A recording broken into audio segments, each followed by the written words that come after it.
of all, Amy Schumer came from last time. Amy Schumer, I consider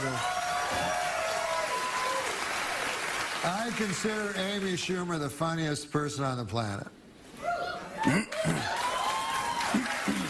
If you take me out of the equation. No, I meant me. Oh, that's why you were coughing? That's why I was clearing my throat, yeah. Not you. I thought you were clearing your throat for me. No. No, taking you out of the equation. Yeah. But you're funny in a different way. Yeah, you know? Thank you, buddy. Acerbic wit back on display as a judge on NBC's Last Comic Standing, reality show that aims to find the best stand-up talent in the country. One of their winners, Amy Schumer, of course. Amy Schumer, I think, right now, is the funniest person in the entire world. Do you really? Really? Yeah. Not woman. Person. I don't disagree with that. I'd put you up there, but she's close. I wasn't counting me. Counting me, she's the second funniest person in the world. Our viewers comment as they watch this online, and someone's just commented. Natalie says, on the Today Show, you said that Amy Schumer is the funniest person in the world. How does she compare to Letterman? Oh, Letterman's funnier. But I was talking about the new generation of people that are out. Yeah. I consider, personally, and I take myself out of the equation, that Amy Schumer is the funniest person in the world. Now, if I were to put myself in the equation, I would say Amy Schumer is the second most funniest person in the world. Well, you already said Dave's funnier, so she's third now. Well, but Dave's retired. But he's still a person. I know, but it's hard to know if he's funny or not because he's living in Wyoming with a buffalo going, ah! I don't believe he is. I think he's just back in Connecticut, where he always lived. That's what, what's his name used to say, Rickles. Rickles used to say that. Well, he used to say, Wyoming? no, he used to say, there's one guy in a shed with a rake going, ah! Like, he just say stuff that made no sense. That's what I loved about Rickles. Yeah, right.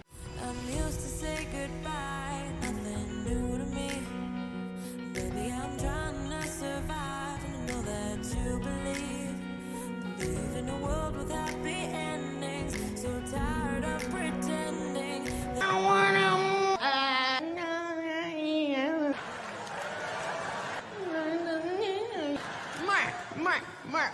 Yay!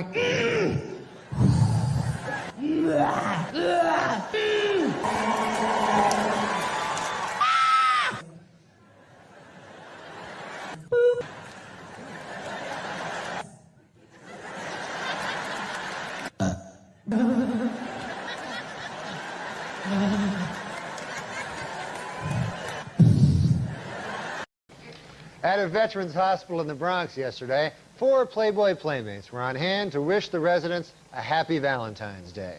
One veteran who was there called it an afternoon of, quote, hellish, agonizing sexual frustration.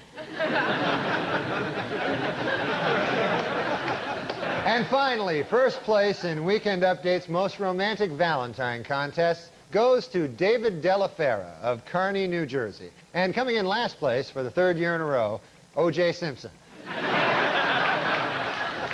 Hey everybody, my mother and I are here to tell you some Valentine's Day jokes. Where did all the hamburgers take their girls on Valentine's Day? The meatball. How does a fawn propose to his girlfriend on Valentine's Day? He gave her a ring. 40 years ago, on Valentine's Day, I met a girl on a train. She had dark hair. It smelled of lavender. What did the girl cat say to the boy cat on Valentine's Day? You are perfect for me. If you were a triangle, I bet you'd be a cute one. She was rich, and I was poor. Her family had a cabin of their own, and she took me to it. I remember laying on her cot and washing her feet.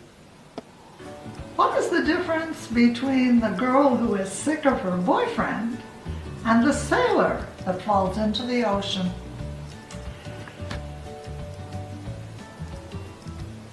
One's bored over a man, and the other is a man overboard.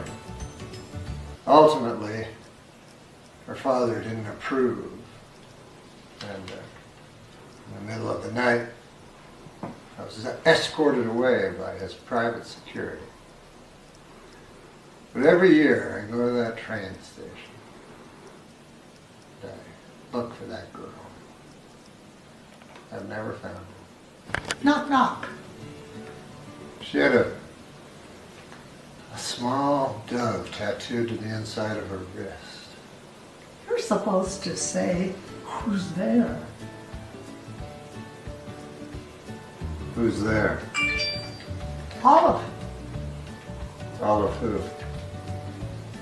I love you.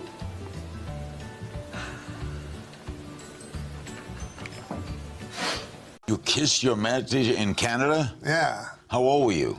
I was like 7. On the lips? Yeah, on the lips. This is what happened. Nobody wanted to be my Valentine. Oh, no. We had an odd number of people in our class, So you went up to her? so I got molested.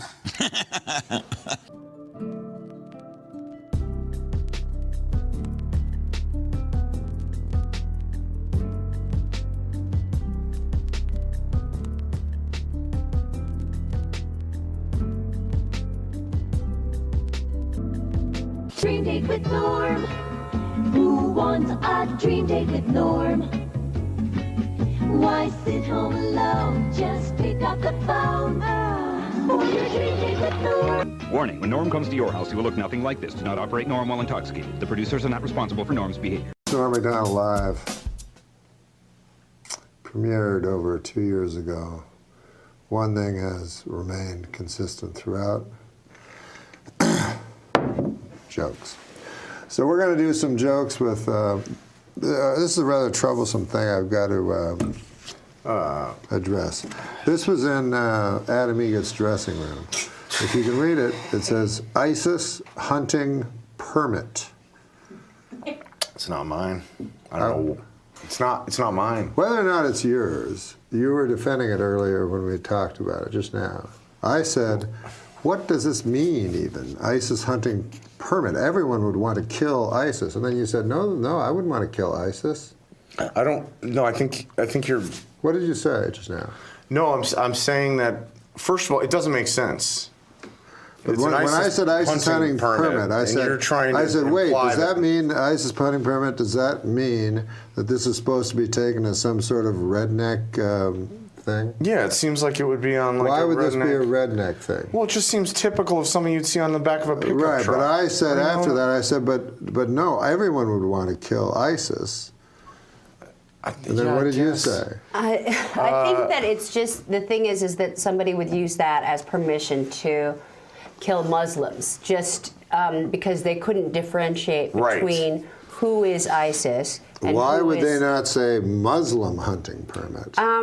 well, because they sort of look at all Muslims as being ISIS, you know? That's the problem. When people want to deport all the Muslims from America, they think that they're all part of ISIS, when in truth they're not. They're not at all. Okay. Yes. You know, it's like saying somebody like Timothy McVeigh is all Christians. Yeah, I've read some that's figures of 80% of a lot of these nations don't agree with it. They're against ISIS. Well spoken. The point, I don't know where you found it. It's not from my dressing room. I don't have a dressing room. Well, who It's not cares from about my a dressing car. room? We're talking about it. Did you hear what? Yes, I agree with everything Margaret just said. 1,000%. Yes, I mean, I don't disagree. I think ISIS is terrible. Absolutely. And everybody here listed, Boko Haram in particular, I have a lot of rage towards. However, somebody would take this in the wrong way. I mean, somebody would look at this and think of it as permission to kill all Muslims, which is sort of a sentiment that's going around in conservative circles, which is not the right way to look at Muslim America. Yeah, it's like after 9/11, people were shooting Sikhs, people from India who had nothing to do. Yeah, and it's just this unawareness of it's ignorance. People who are different from them. Not even different in Well, America. I can't say my friend's name, but he said his biggest fear is that ISIS or some terrorist group like that would get a hold of a dirty bomb and explode it over a major city within the United States and kill tens of millions of people. Because then the blowback against innocent Muslims would be absolutely terrible. Yeah, that's right. That's true. Okay, let's do some jokes. That went well. These broken pieces I hold in my hands don't have a chance to mend at all. Before they get thrown into chaos again, I try to pretend I'm whole enough to stand in this world so unsteady. Josh. Now, this is a great joke. This is, I think, just a classic joke. This may have been written by, who's this new boy that I've taken quite an unhealthy interest with? Black. Huh? Scott Black. Scott Black. Black. Yeah, that's Oh, that's very sweet. Yeah, and then if you want to give that to me. Oh, right, you want to do it?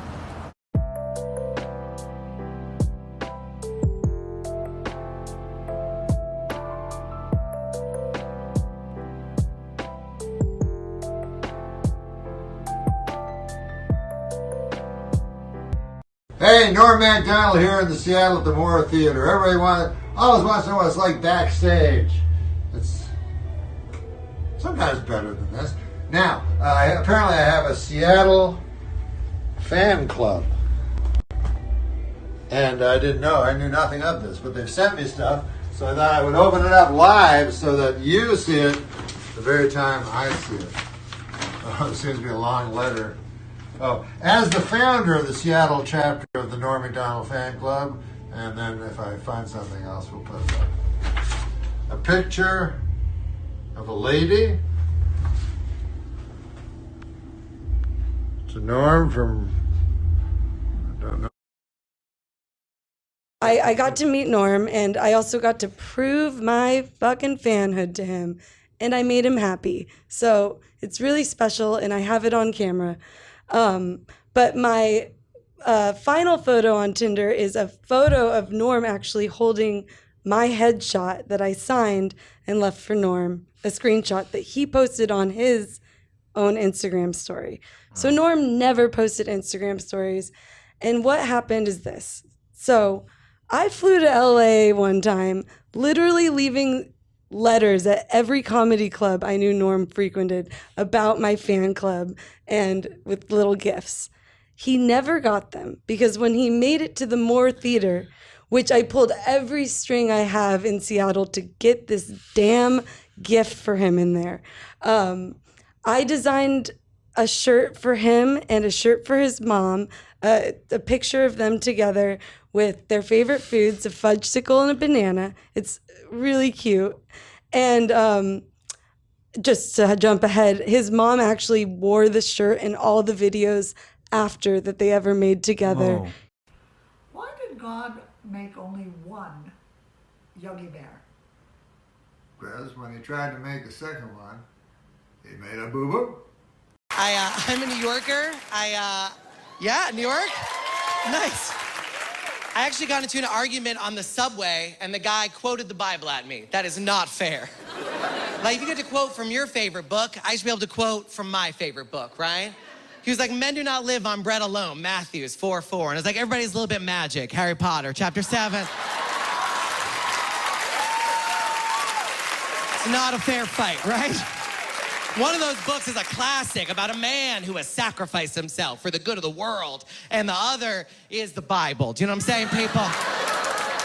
Roseanne, what are your thoughts on Harrison? Well, I just love you, Harrison. You're fantastic. And you're real brave. I mean, the stuff you're talking about, Bible jokes, that's some brave. Thank you. And, I disagree. I don't think the Bible joke is brave at all.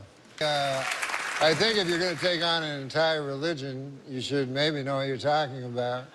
J.K. Rowling is a Christian, and J.K. Rowling famously said that if you're familiar with the scriptures, you could easily guess the ending of her book. Huh? Okay. I don't like it. You get a lot of attention on Twitter sphere for being open about your religious views. What are they? I'm a Christian. It's not Devout? not stylish to say nowadays. No, are you devout? Yeah. You believe in the Lord? Yes, I do. You think you're going somewhere when it ends? Well, I don't believe it, but what people don't understand about faith is that you have to choose it. You know what I mean? They think that you believe it, but you have to choose it. So you choose to have faith? Yes. That means you believe you're going somewhere. What is faith? But I have faith. Yeah, the same way that you believe. There's a lot of things I have faith, but I don't really believe in DNA.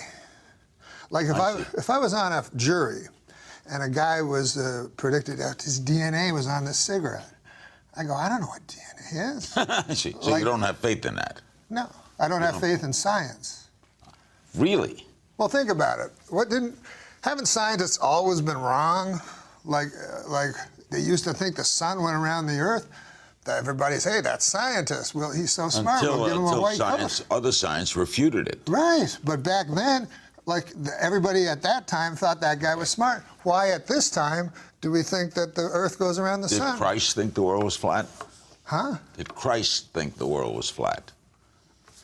These are questions I ask.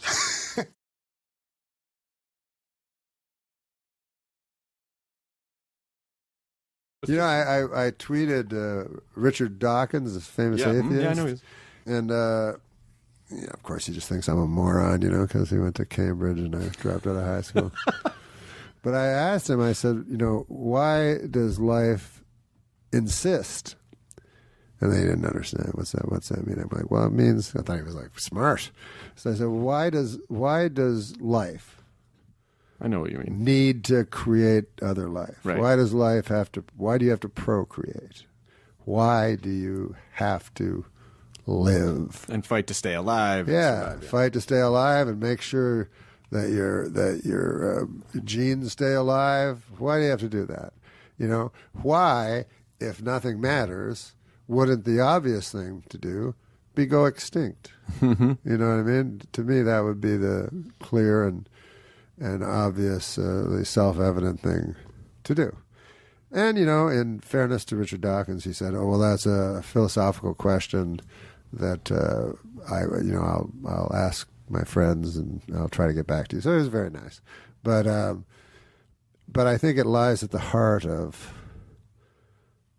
theology, and people of faith, especially in this town, they'll say, you believe in an invisible man in the sky. And they already throw on you their ideas of what you believe in, although they don't know what you believe, They don't know what you think of as God, But the one question that have always bothered me and always bothers everybody is, how can children die if there's a benevolent God, right? And how can 6 million go through the chimney at Birkenau, Mm-hmm. And this is a question that I think I have an answer for, because I think a lot about this kind of stuff. Because I'd really like there to be a God. I don't know at all, but I really would like there to be a God. Mm-hmm. Because Sarah Silverman told me, she's like, so you really believe in it? I go, I'm trying, She's like, you believe in an invisible man in the sky? She says it that way. So I'm like, well, whatever, if you want to say it that way. So she's like, well, good luck with that. And I'm like, well, it's a good luck for you, too. It's not like your idea of being thrown on the ground, having dirt tossed on you is such a beautiful, great idea. That doesn't bother me. Dirt thrown on you forever? I mean, yeah, because I just sort of feel like it's probably just a blissful state of non-existence that I had before. Boy, I'm going to be it's going to be a huge bummer if that's not the case. But if you have a blissful state of non-existence, then you're talking about an afterlife. Well, okay, blissful is probably the wrong word. I just meant I'm not aware of anything, I think it'd be great if there was something, but if there's not, I think the worst thing would be your consciousness lives on, but there's nothing. So you just feel, Oh my God. Yeah. Well, that would be hell. I suppose. I mean, Nabokov, I think, was the guy who said, like, he saw a picture of himself. I'm sorry, he saw a picture of his parents, and his parents had his older brother in his arm, and his mother had his older brother in her arms, and his mother and father and his older brother. But he had not been born yet. And he said he felt no grief or terror at that picture. Sure. Where he didn't exist. Right. So I thought that was very interesting. Like, it's what you're saying, right. That why be afraid of not existing? Because it's not really you that dies. It's the world that dies. Sure. And everything there is. Everything there is and everything. I mean, I think it would be fantastic if there was some sort of a transformation of, this is a conservation of emotional energy that, once your emotional energy forms, it can't ever be destroyed, and it just disperses into the universe somehow, and you're a part of this thing that is you can't comprehend now, but once you're there, you'll totally get it. It's very hard to believe. But it'd be great if that were of course it would be great. I don't fault anyone. But here's my answer for the What's the answer? For the chimneys. Here's what I believe. If there is a God, and if he is good, and if he created the universe and the earth, then an all good being, what can he create? He can't create good, because that would just be expansion. Mm-hmm. So all he can create is bad. So he creates bad, and then in a cool twist, the bad that he creates is allowed itself in a godlike way to create good from the bad. Because originally God created good from the bad, then bad from the good, and then he gives man the exact opportunity. So just from a standpoint of logic, which, is what atheists always try to say, I believe that there is an answer for the question of why God allows horrors, and that's what I come up with. But I also, I have a rabbi who I talk to a lot. I'm not Jewish. No, McDonald's. No, I was for a year, but he's the guy that knows. He's a scholar. Like my pastor doesn't know anything. Like he's just a pleasant guy. And he has I don't know. You should probably look that up. What is there? I know. If you ask him a direct question, you go, "Huh? What? Didn't you hear my sermon?" And the sermon's always like, how to be a nice fella, or something. It's always nonsense.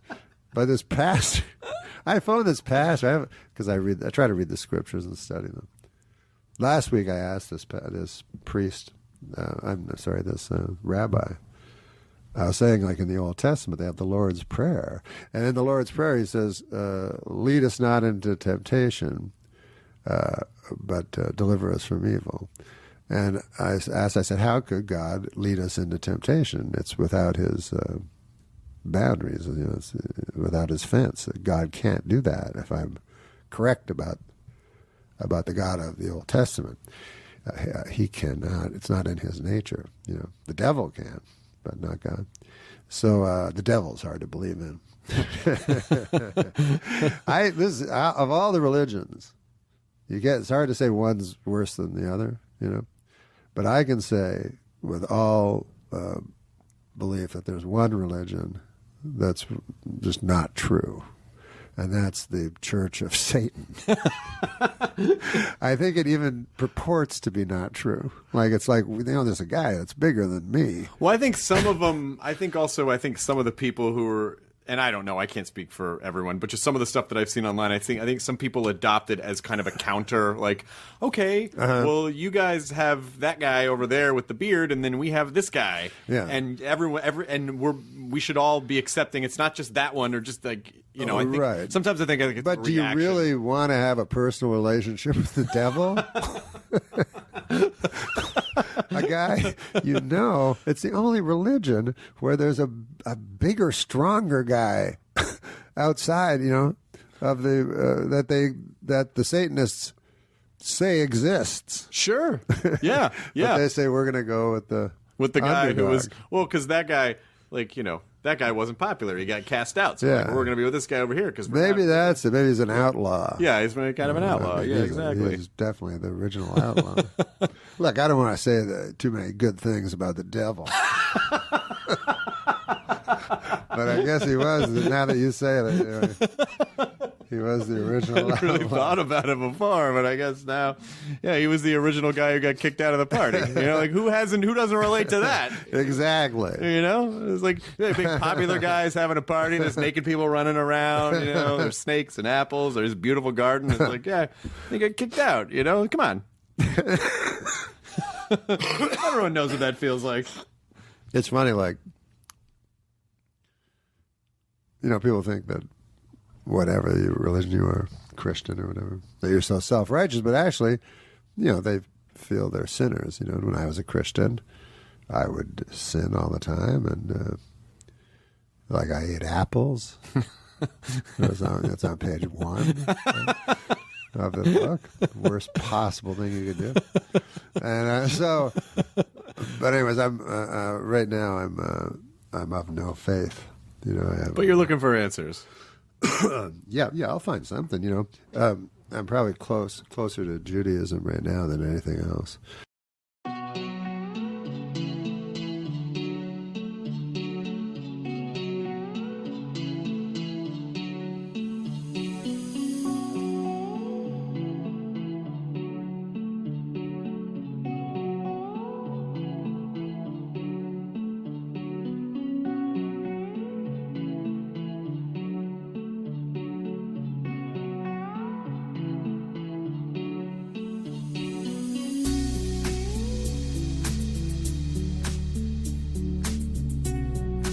My choice for vice president is a proven winner, a leading defender of the African-American community. His rise from humble beginnings is the American dream personified. He's an outspoken man, a thoughtful man, and he's a leading rebounder in the NBA. His name's Dennis Rodman. Right, Dennis, come on out here, Dennis.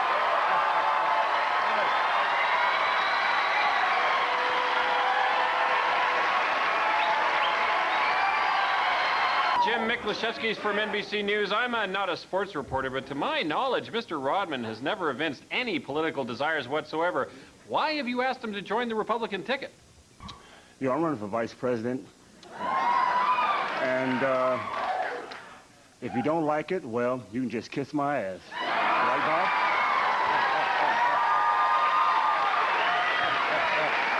Yeah, that's right, kiss it. Yeah. You know, I'm running for vice president. And if you don't like it, well, you can just kiss my ass. Right, Bob?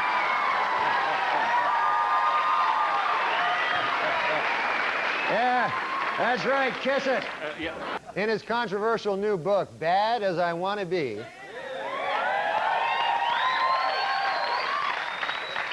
Chicago Bulls forward Dennis Rodman says that the NBA is, quote, 50% sex. Jeez, man, I got to stop leaving at halftime.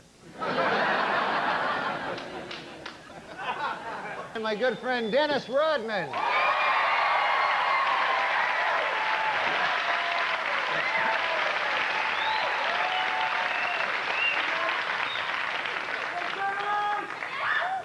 You're not wearing any clothes. You're completely naked. Yeah? What's your point, Norm? Well, it's customary for guests on Weekend Update, you know, to wear clothes. Well, because I'm nude, does it bother you? Well, that's not the issue here, you know. Does my nudity frighten you? No, it doesn't frighten me, but if you plan to be here next fall doing book reviews, I expect to see a major attitude adjustment. You know, and while you're at it, a more conventional hairstyle and some clothes, for God's sakes. You're going to have to learn that there is such a thing as rules, Dennis Rodman. Rules. Do you understand that? Sure. I understand. Oh, good.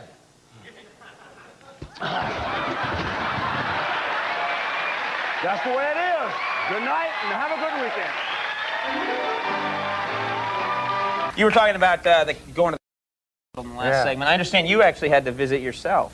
Yeah, the hospital. I went, what happened was on the show, on the Saturday Night Live show. Yeah, that show. Yeah, I know that show. I was on that, and Dennis Rodman was a guest. Dennis Rodman, right. And so we thought it'd be funny if he headbutted me, you know? Mm-hmm. So he headbutted me, but he did it really hard, you know? Do we have a, I think actually someone supplied the clip. This is, you're not... Yeah, that really... You heard that... You hear that dull thud of like skull on skull. Yeah, it really... Yeah, and I don't have like a strong head. I haven't been working it out lately. Really? But he has like an athlete's head, you know? But no, beforehand he said, like I said, hey, don't hit me with your head, or no, you know, don't really hit me. And he goes, no, Al. He goes, he had this thing where he was going to put his thumbs, and as soon as he touched my thumbs, I go back. And then he got all excited and headbutted me. So, like... So did you feel him, like, pull the thumbs back and then real head was coming at you?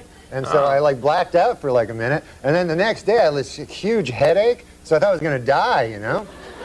And so I went to the hospital. I went to St. I don't want to say the hospital, but I went to this hospital and to emergency, you know? And they're all like, they're the craziest guys in emergency. All like crack. Everybody's on crack. You know?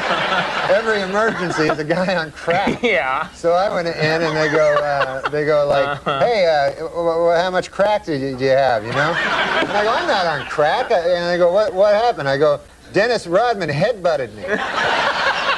On the TV. He headbutted me on the TV. So they go, yeah. Right. How much crack, Yeah. So what happened? Anything wrong? I don't know, man. They said, like, you can't tell. They said, like, the only way you can tell is if later on, if you go to sleep and you don't wake up. Yeah. That's why you didn't mention the name of the hospital. Yeah, I don't want to mention it. I didn't know this, too. If you go to emergency, you got to pay. They keep sending me bills, like all kinds of bills. You thought it was free, that you could just go there and... Yeah, I'm from Canada. It's all free there. Oh, okay. What about last night? Dennis Rodman got a narrow... Do you watch Celebrity Apprentice anymore? Yeah. I haven't watched much this season, but I know did he go back to North Korea? Did he bring LaToya Jackson over to North Korea? It is weird that he's both on the Celebrity Apprentice and dealing with nuclear genocide. Yeah. Negotiating world peace and harmony, and trying to. It's funny how it all really, the rhetoric and the vitriol out of North Korea all started immediately after Dennis Rodman's visit too. I guess you're right. He went over there to patch everything up, and the next day it's like, America is a boiled pumpkin waiting to be exploded. So if anybody could solve the crisis in the world, crises in the world, I think Rodman could. He was a fun guy. Don't you find it funny with the news, Tom, that all of a sudden you read on the front of Yahoo, North Korea is starting a war with us. Yeah. Just out of nowhere. They're instigating it. Yeah. They're actually saying... and then you just hit another button. Yeah. They're starting it. They're just going to start it. Is that what's going to happen? Yeah. Really? They're saying they're going to start it. Are they going to get us?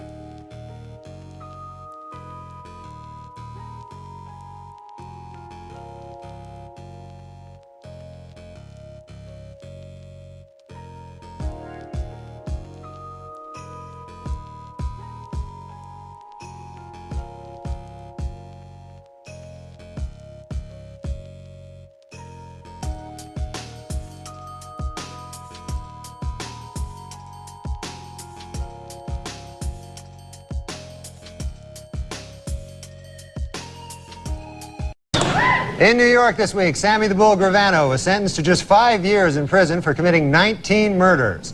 You better be careful, though, because New York has just passed a tough new law. 20 strikes and you're out.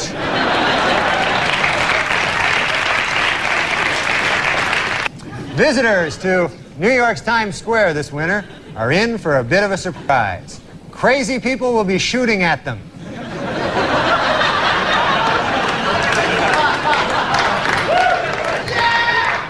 A French man who calls himself the Snake Man was arrested this week after climbing up the side of a Manhattan high-rise. Yep, he climbed right up the side of a high-rise, just like a snake.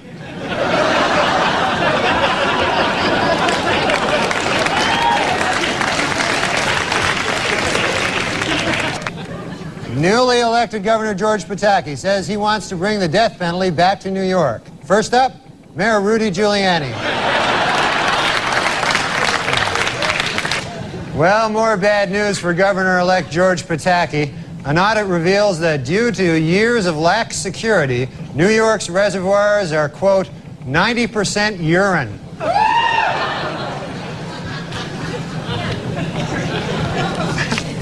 The most restrictive smoking ban in the nation took effect this week in New York, and already the city has gained over 9,000 pounds. Police in New York investigating the deranged homeless man who attacked a girl with a hypodermic needle have made a shocking discovery. He's Mickey Rourke.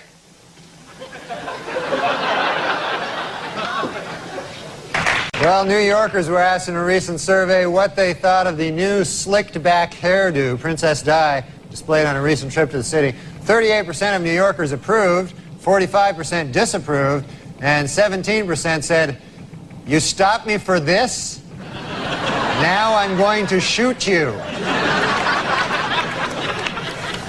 This week, New York Senator Al D'Amato repeated his claim that during the Second World War, Switzerland aided the Nazi war effort and helped launder money stolen from Jews.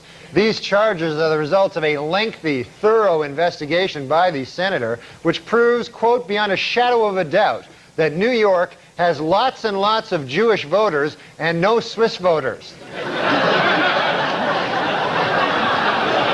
On Tuesday, New York City Mayor Rudolph Giuliani cruised to re-election with 57% of the vote.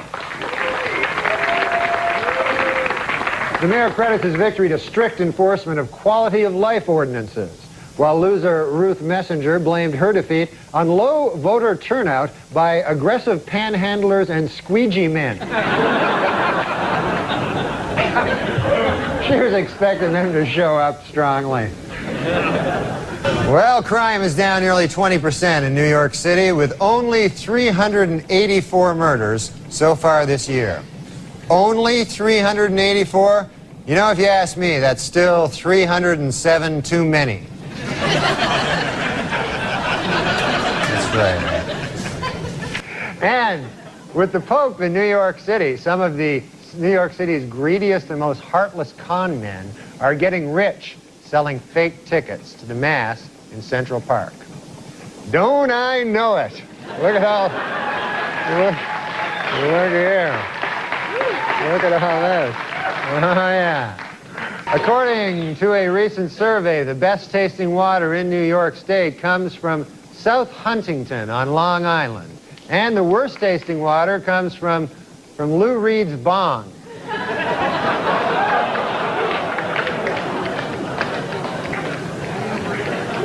Finally in the news, what is America's most honest city? To find out, a team of sociologists left 10 wallets filled with cash on the street in various urban centers.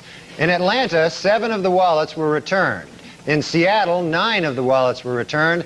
But not surprisingly, in New York City, only 1 of the wallets was returned. Empty and shoved up some dead guy's ass. The New York City Transit Authority plans to put up signs in subway stations asking city residents to be more polite when getting on and off the subway. Most New Yorkers say the idea sounds great and that the new signs will make excellent urinals.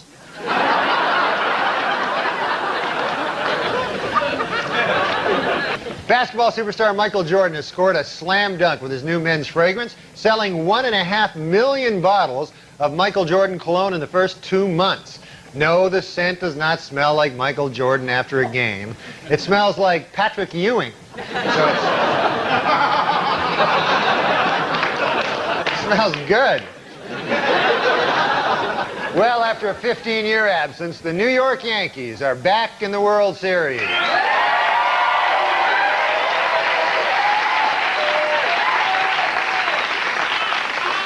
And some New Yorkers have come up with a novel way of snagging those hard-to-come-by tickets. Murdering guys with tickets and stealing them. Earlier tonight, the New York Yankees defeated the Atlanta Braves and won the World As a result, Atlanta Mayor Bill Campbell will send a bushel of delicious Georgia peaches to New York Mayor Rudolph Giuliani. Had the Braves won, Mayor Giuliani would have sent Mayor Campbell a bushel of delicious New York crack. Well, the New York Yankees are the 1996 World Series.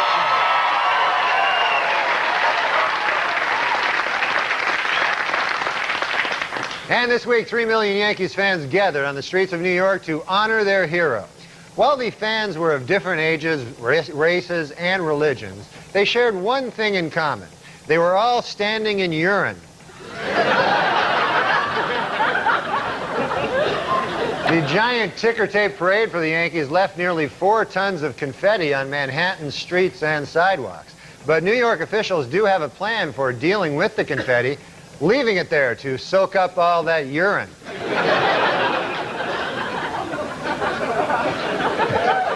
The New York City Taxi Commission named the 10 worst cab drivers in New York City.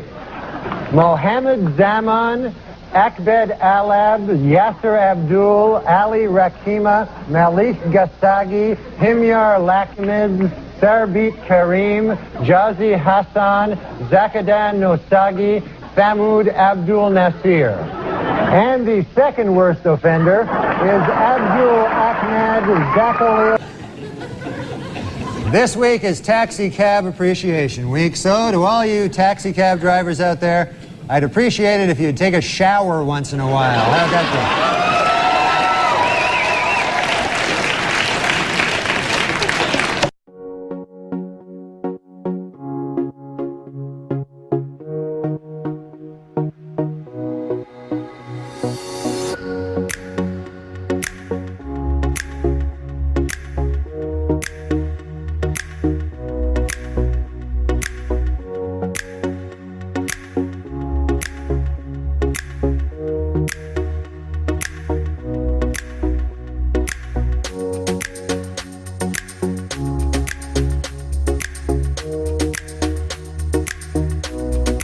I was a little late here tonight. I took a cab to the theater, folks. And I don't know if you've ever been in these New York City cabs, but I got one of those cabbies, couldn't speak English, you know. Saw his name there on the dash. I couldn't even pronounce it. I think it was something like Hideki or Rabu. I'm like,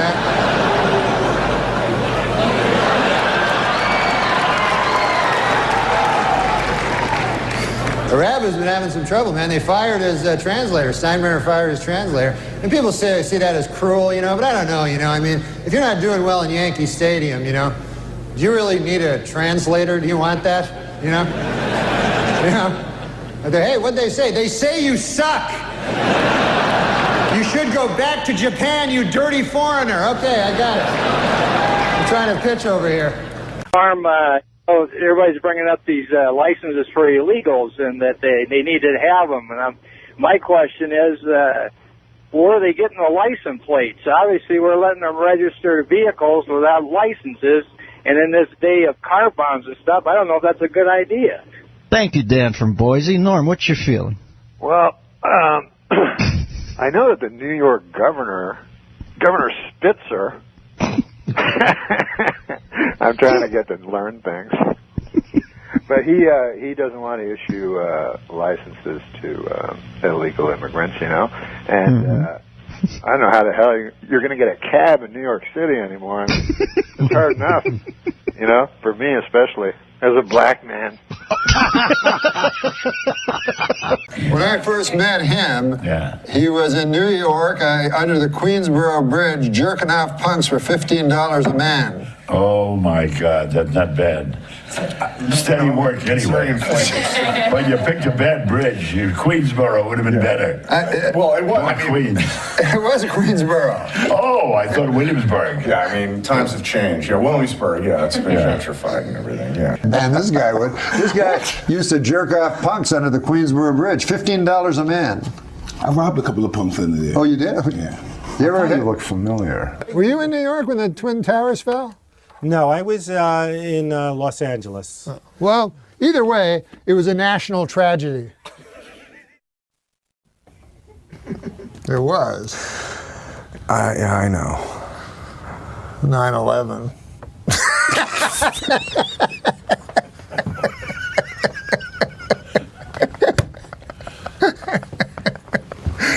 to go to hell. So now we got a guest, which is cool. Jack Duvall.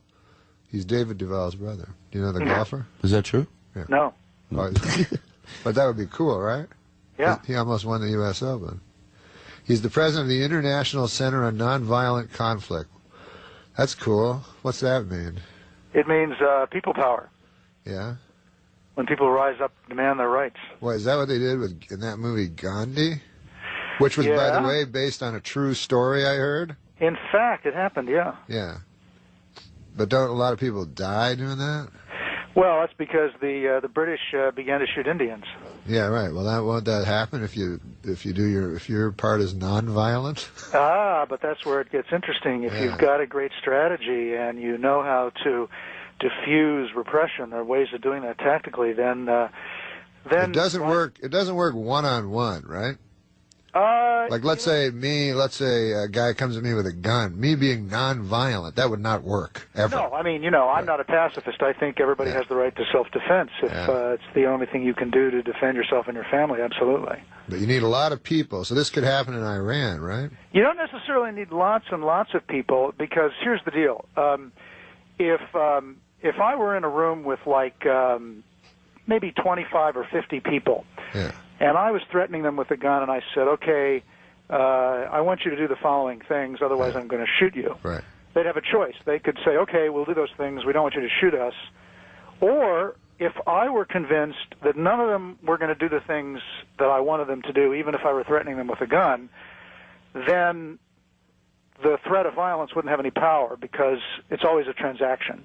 Right, but what about just the fun of shooting someone? Like, a lot of these people are sadists. That's another story, yes, absolutely. And that's what these movements do. Like in Iran, they can, if their tactics are strategic, what they can do is to essentially separate that element from within the military and the police forces, which are interested, like the Basiji in Iran, enjoy beating people up, from regular army people who see themselves as defenders of the public order and the nation's honor and all the rest of that stuff. Hey, can you tell me about Iran? Because I don't understand anything about it, because I don't know anything except what I see on TV. Well, we had a really interesting and not unique set of circumstances in which the Iranian regime basically stole an election. And No, but I mean beforehand. Like, remember when the students took over the embassy and all that with the hostages? That's another story. That was a violent revolt that was actually a stunt that was pulled by an extreme faction of the Islamic Revolution. So they weren't young students, right? They weren't educated? No, that was inspired. That was why are there educated students in Iran? Why would that old guy let that happen? Well, the old guy, you see, that was already after the Islamic Revolution had succeeded. So the power that sat there was the new leaders of the Islamic Revolution. Right. And so that was designed, in fact, to help. It was for internal domestic politics to enable more power to accrue to the extreme part of the regime. And essentially, that's the same thing that we saw earlier this month in Tehran. But did they have satellites during that Khomeini guy? No, they didn't, but Khomeini used the technology of the day to get in power, which was audio tapes. They mass-produced audio tapes of his speeches. He was a very charismatic speaker, and hundreds of thousands of those were infiltrated throughout Iran, and many believe that he was the liberator from the Shah. But what I'm asking is, like, those guys, those ayatollahs, because they're so serious about what they believe and stuff, why would they allow any Western communication to enter the country? Why wouldn't there just be a closed Hey, it's the way you do business these days. They don't have a choice. If they don't allow digital media in, they can't function in the real world. They can't make a profit as a regime. So it is a trade-off for them. And those who felt that this election had been stolen and poured into the streets used that same digital media, which was then cranked down by the regime in order to help snuff out the protests. And that phase was successful. But they have to go back to allowing full use because otherwise, as I said, they can't function in the world economy. The new guy, Khamenei, which sounds suspiciously like Khomeini to me, plus he has a long white beard that looks exactly alike.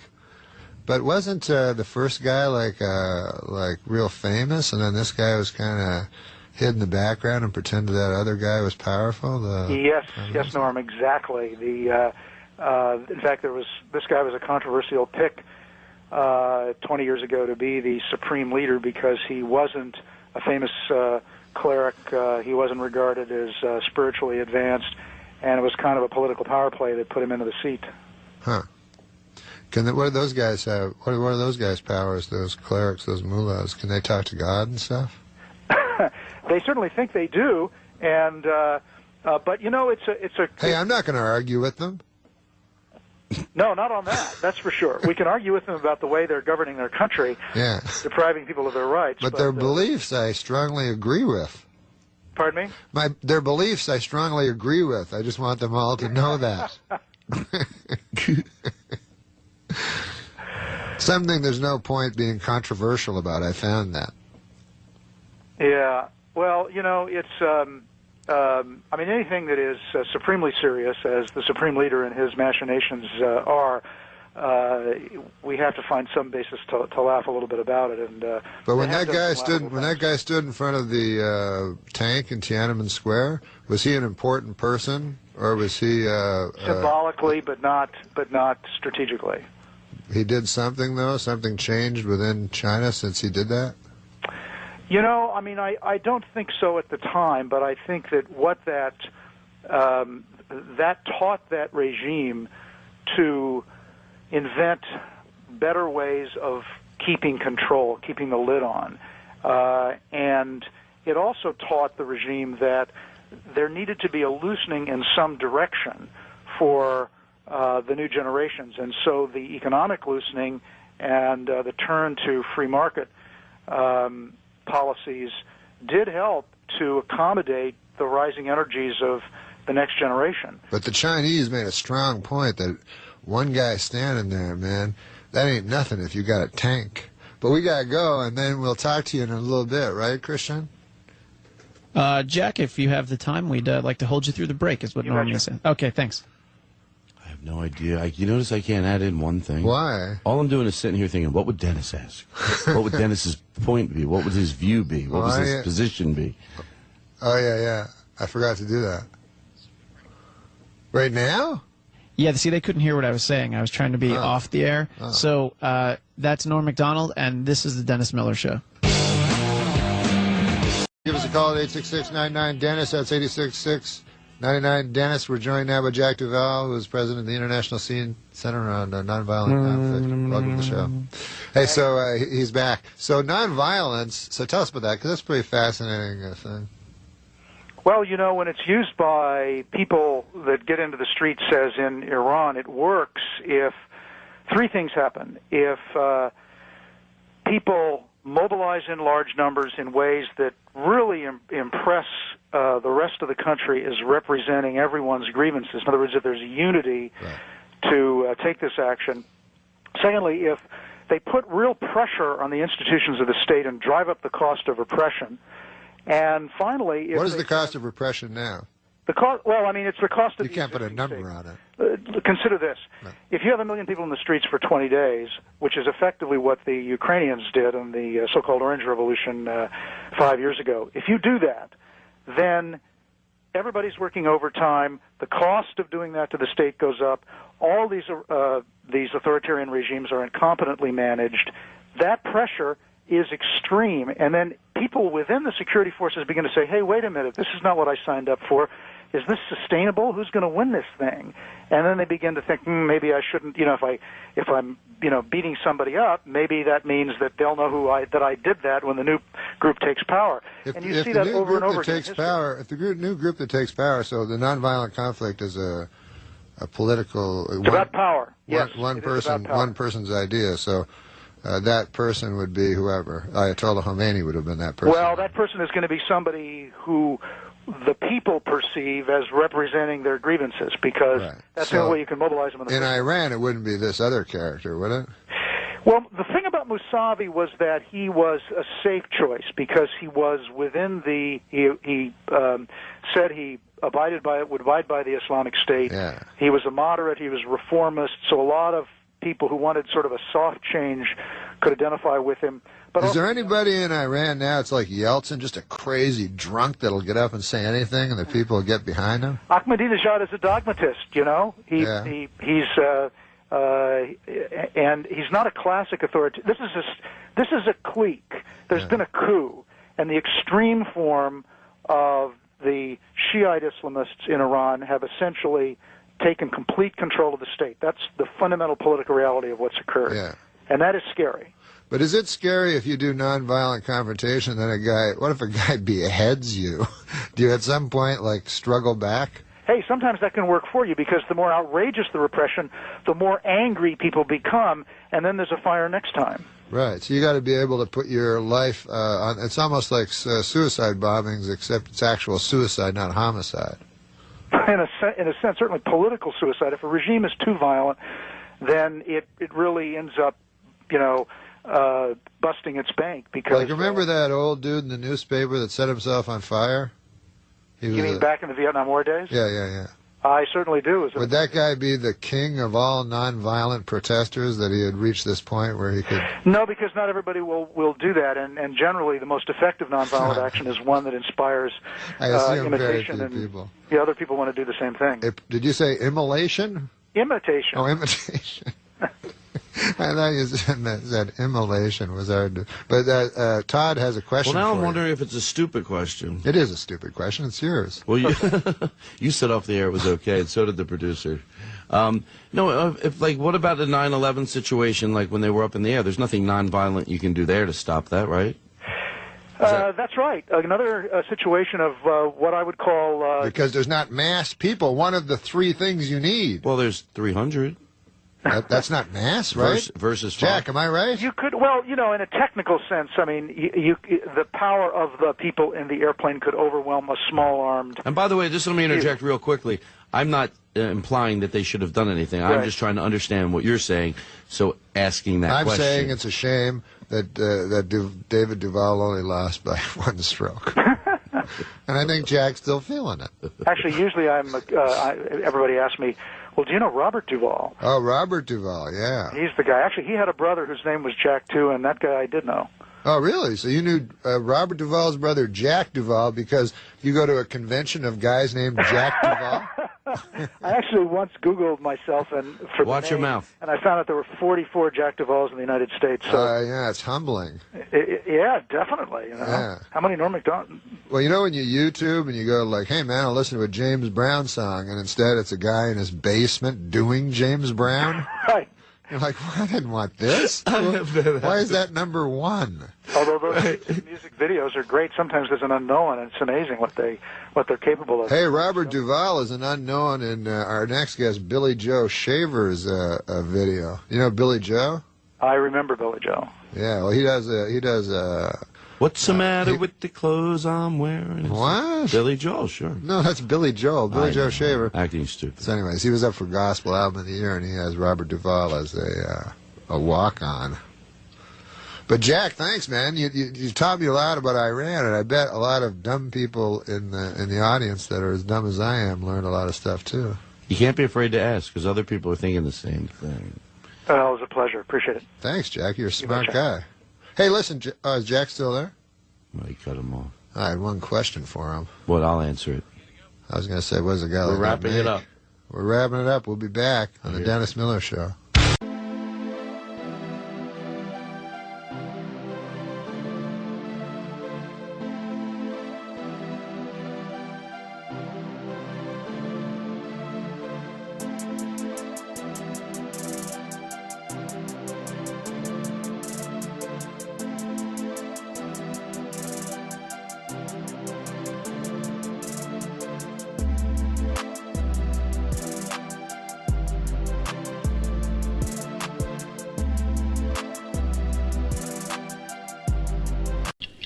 As the old refrain goes, people who need people are the luckiest people in the world. And then there's Andy Rooney. I'd like to take a moment to talk to you about people. People are everywhere nowadays. It seems like you can't go anywhere without bumping into some people. People follow you when you're shopping. they ask you for directions, and sometimes they ask you what time it is. People never know what time it is. They have to ask you. There are over 4 billion people in the world. That's a lot of people. And I suppose most people like each other all right, but I don't. I don't like people, and I never have. I guess that makes me bad. Advertisers are always using people to help sell their products. Here's something called cornflakes. It's got a picture of some people on the box. I guess we're supposed to think, well, these people like cornflakes. I guess I will too. But I don't think that. I don't like people, and I don't like pictures of people either. There's even a magazine now about people. It's called People Magazine. This issue has a picture of some fellow's head on it. Bet that's a good article.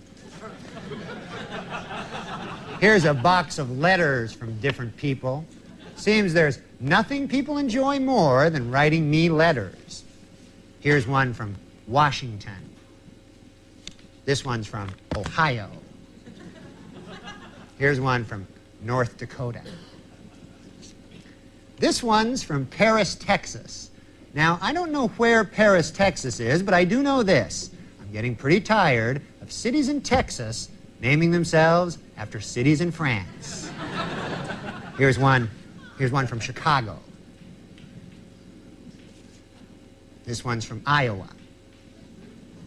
Here's one from Iowa, too. This one's from Montana. Here's one from some place called Kansas City. Here's one from Wisconsin. This one's from Arizona.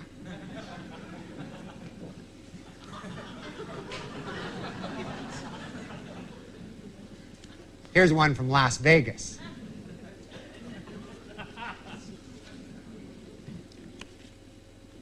Here's one from Virginia. Oh, and here's another one from West Virginia.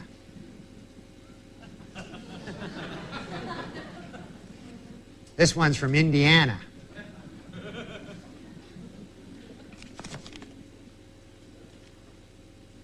I don't know where this one's from, but it's yellow and it has a big stamp on it.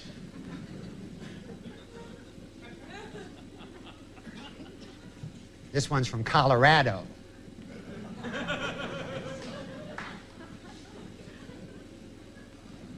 Here's one from Michigan. I receive about 100 of these letters every single day. I never open them. I don't like opening them. I set fire to them. Then I pour water on the box of burning letters to put out the fire. Then I take the whole mess and I dump it out my window on the people below. People don't like that much, but I like doing it to them. I suppose that makes me bad. We'll be back next week with another edition of 60 Minutes. Straight to the heart. I went a long time acting like I wasn't broken apart by you.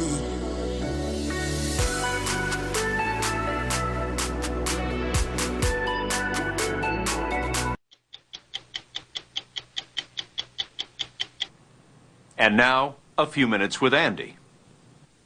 I have quite a few bad habits, which I'm not going to talk about now because I only have a few minutes. But swearing and using dirty words is not one of my vices. I don't use foul language, and I don't like to hear anyone else use it either. It doesn't make me a wonderful person, but I like this about myself, or I wouldn't be telling you about it. You don't hear dirty words on broadcast television very often, except on cable and satellite, because 30 years ago, the Federal Communications Commission banned their use in broadcasting. It was the right thing to do, but I know what words I think are okay to use and which ones are not, and I don't need the FCC to tell me what they are. Later this year, the Supreme Court will be deciding whether some broadcasters should be fined by the FCC for the brief use of those dirty words. They call them fleeting expletives. No one has ever explained what harm dirty words do, but it's like bad manners. I mean, life is a bootstrap operation, and dirty words may not be much, but they diminish the quality of all our lives by just a little bit. I think if the Federal Communications Commission left broadcasters alone, there would be very little profanity on the air because most people just don't want it. And if listeners don't want it, broadcasters wouldn't give it to them. I was in the Army for 4 years. I know all the four-letter words. I just don't want to be reminded of them on broadcast. But I don't want a lot of government agencies trying to regulate what I can say or hear on the air either. Language is one of the best tools ever invented for anything, and English is by far the best language. We should be careful using it, though, so I'll damn well decide for myself what I can say and what I can't say. I'm Scott Pelley. We'll be back next Sunday with another edition of 60 Minutes. Norm MacDonald is a comedian's comedian, a man who has earned both respect from his peers and laughs from the audience. There are obviously a lot of entertaining celebrities, but Norm MacDonald used to come on our show in the early days, and those were, I thought, great television because we never knew what was happening, and it was always teetering on the edge of, it was all about to blow up. It's all about to fail, and it would always end brilliantly. And then he stopped coming around, and it was just a period that passed. And I was always sad about that because I thought, we're a very celebrity-conscious age, and people always think that the best guests are the biggest celebrities. Sometimes, the best guests are these people that you have a weird connection with, and it's compelling television. People see and they talk to me about it later on. Like I'll be out in the world walking around and people will say, I saw that when you were with Harlan or when you were with Norm or with Will Arnett. That really got wild and crazy in a way that they don't see on television. But what's the movie going to be called? Really? I know what it's going to be called. Yeah, what's that? If it's got Carrot Top in it, you know what a good name for it would be? What's that, Norm? Box Office Poison.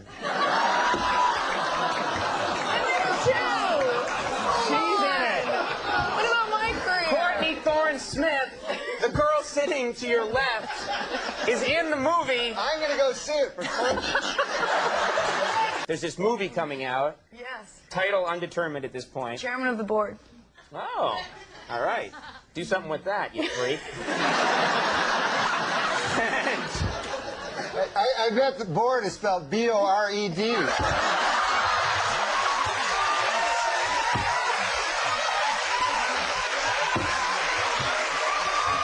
You know, I learned a little bit about that was Norm. And of course, Norm's a little crazy, but Norm, a big host would come and we'd all get all hopped up, like, okay, Rose is gonna bring in big ratings. Let's get our AP. Where's my goat? I'm gonna throw out a goat. And Norm would sit there in the pitch meeting. We'd all be dead serious. Will would throw out, I'm going to do a cheerleader. Right. This one and that. And Norm would be like, yeah, I got a sketch ready. You're going in your pants, and you're just walking around, and you're like, yeah, I'm the guy with the in my pants, I hate this guy, and you look at him like he was nuts, but he knew what he was doing. Yeah, Norm knew exactly. Listen, one of the single funniest things I've ever seen in my life is when he did Letterman, how quickly he would throw the sport coat off at the end of the sketch. Nothing made me laugh harder than Norm.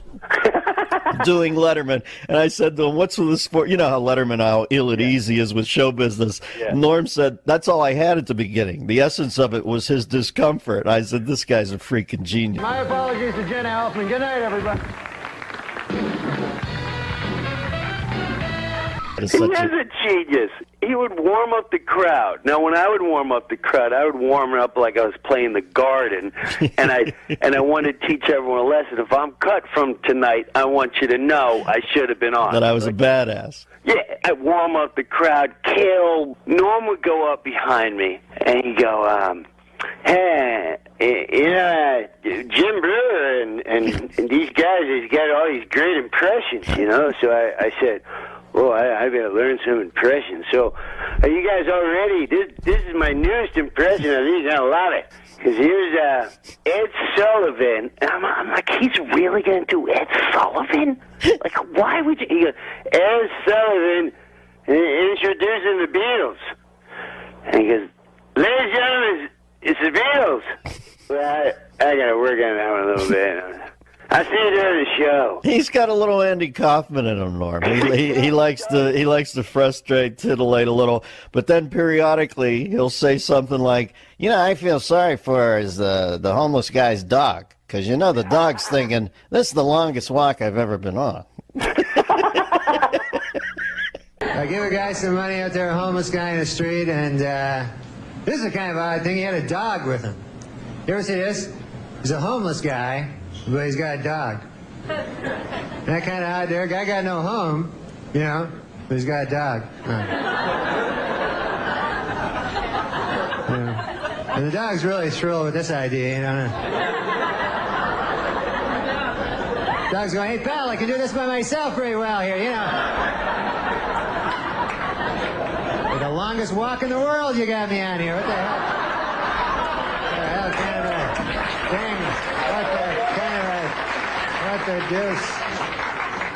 deuce? Norm's hosting a sports show now, Jimbo, on Comedy Central. Oh, that's dangerous. You and I both know that can be very... Yeah, but that is a panel I volunteer for, because I want to be in the blast site of that when that goes off, because that is going to be a hoot.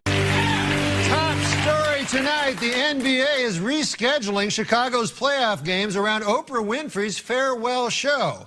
Apparently, the Bulls are taking orders from the cows. Even more surprising than this, Michael Jordan's Hitler mustache.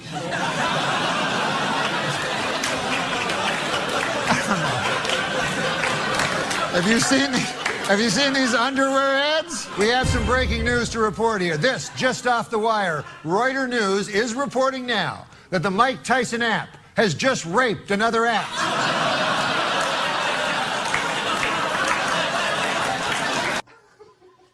Well, you know what? I like Norm MacDonald. Let's give him the money for the week. I didn't even know he had a podcast. Oh yeah, dude, Norm MacDonald. Did you see him on Conan telling that moth joke? No. Yeah, you got to see it. No, I haven't. Dude, you know how many comics out there don't give a fuck, but kind of still do? You have to kind of still do to eat.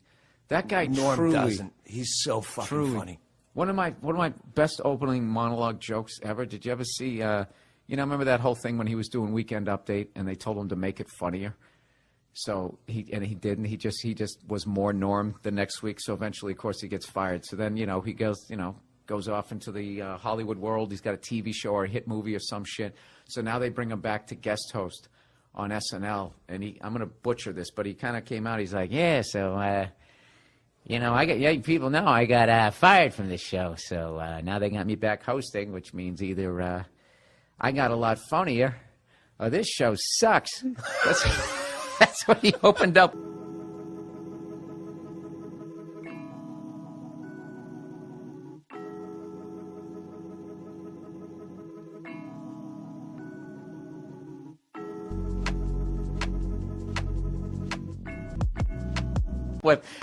You're very kind. You know, in the, what's that?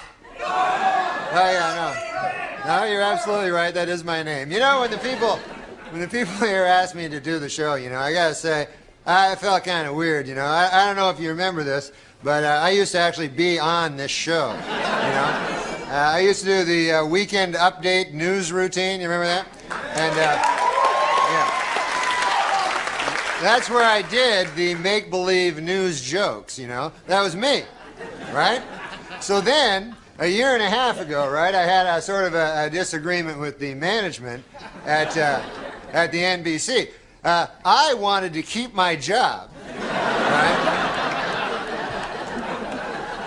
And they felt the exact opposite.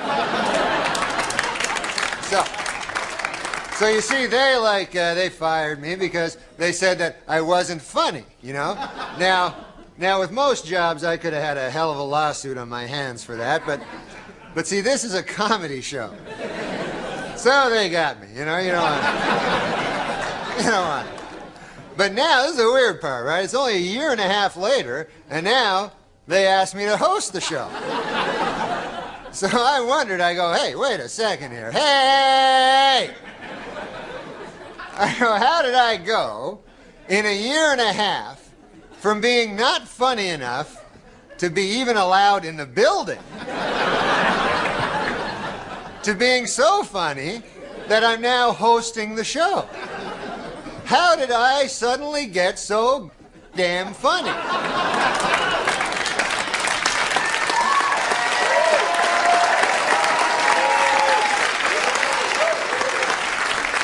It was inexplicable to me, because a year and a half, let's face it, is not enough time for a dude to learn how to be funny.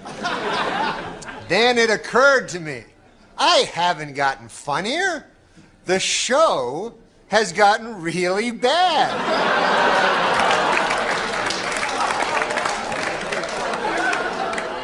So yeah, I'm funny compared to, you know, well, you'll see later. But okay, so let's recap. The bad news is I'm still not funny. The good news is the show blows. All right, folks, we got a bad show for you tonight. Dr. Dre, Snoop Doggy Dogg, and Eminem are here. We'll be right back.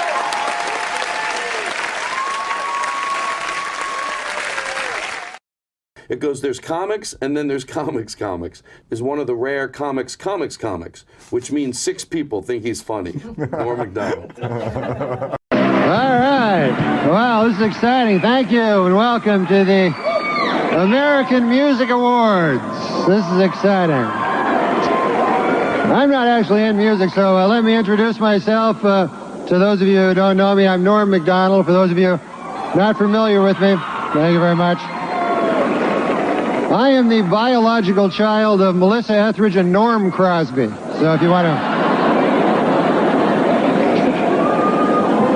Well, that's the big story in music news right now. Melissa Etheridge asked her friend David Crosby to be the biological father of her children. And you know, this was a new experience for David Crosby. Usually when David Crosby picks up a turkey baster, there's a turkey in the vicinity. That's right.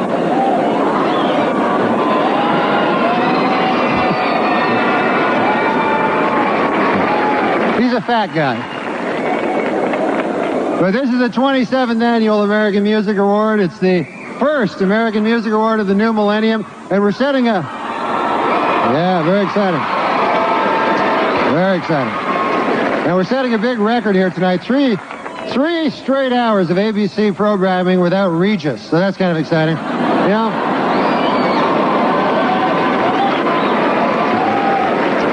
You know, before I did the show, I never realized how much work it took to put on a production like this. Check it out. They spent 2 months building all these incredible sets. They had to coordinate 14 live music acts. And most impressive of all, they had to find a seat filler for Jennifer Lopez. She's got a...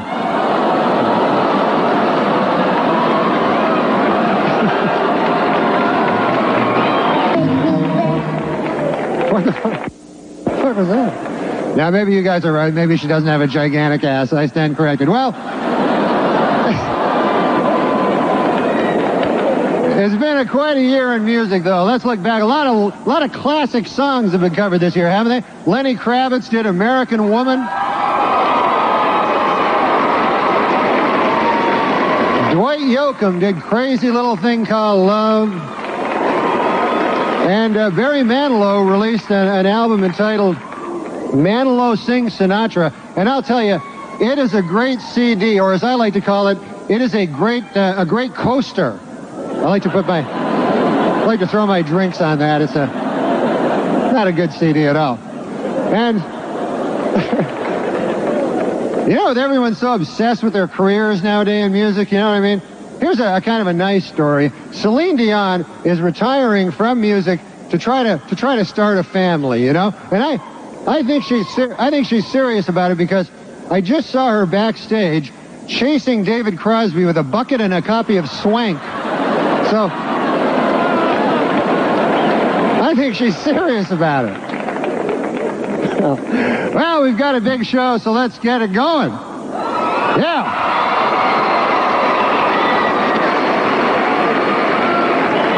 Here are our first presenters. As Dr. Fraser Crane, he's achieved stardom in TV, and with hits like Come to My Window and Angels Would Fall, she's achieved stardom in music.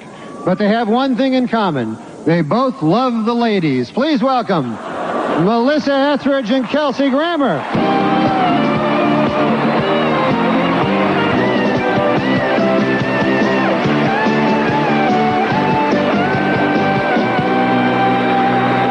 Thank you. We're back here to present the award for the favorite country album.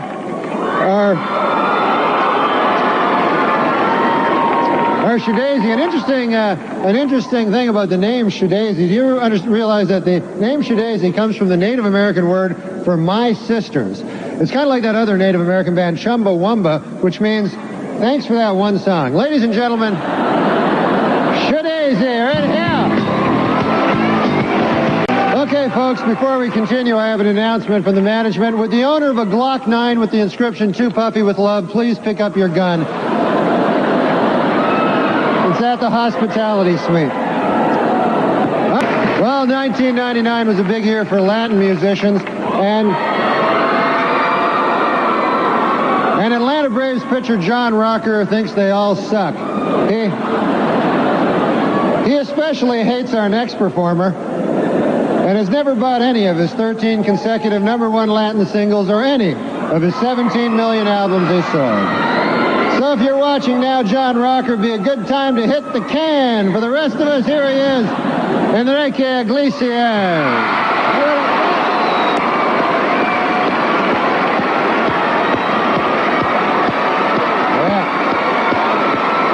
Yeah.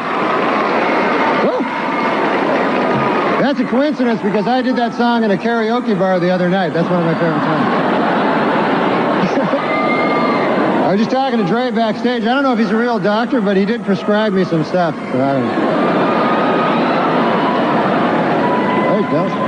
And that leads us to our first special merit award of the night. Ladies and gentlemen, for nearly 30 years, our next presenter toured the country with his band, the Grateful Dead, playing guitar to sold-out arenas of tie-dyed hippies. That's right. Please welcome the late, great Andy Garcia.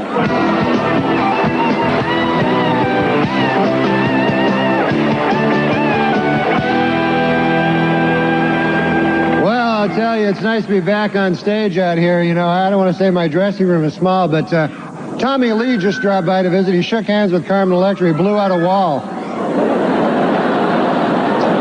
He's got a huge anyway. And now to present tonight's next award.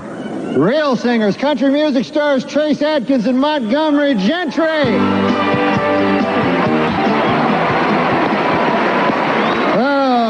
Thank you, folks. Exciting. I didn't know the Judds were back together. Did you know that?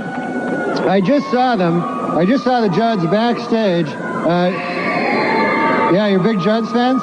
I just saw the Judds backstage chasing David Crosby around with 6 mason jars and a ham sandwich tied on a fishing pole. I don't know what it means. Our next presenters are talented young stars who became overnight sensations with their brilliant debut albums. And if I can take this moment to offer a little friendly advice, kids, whatever you do, when you put out your second albums, don't suck. Please welcome Tal Bachman and Britney Spears.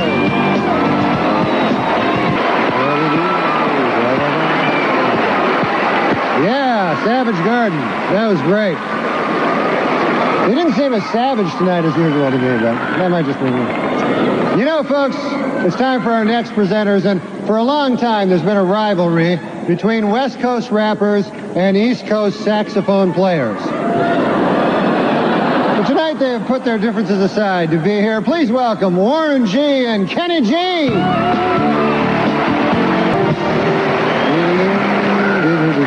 Our next performers took their name from the nickname of their home state. They picked Lone Star because the other nickname for Texas was already taken by that other band, Alabama. Ladies and gentlemen, Lone Star.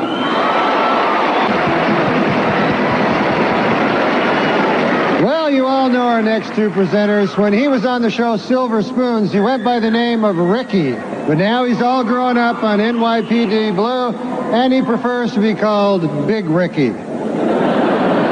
She is an exceptionally gifted singer and songwriter by the name of Amy Grant, although she also prefers to be called Big Ricky, oddly enough. Ladies and gentlemen, big hand for Big Ricky Schroeder and Big Ricky Grant.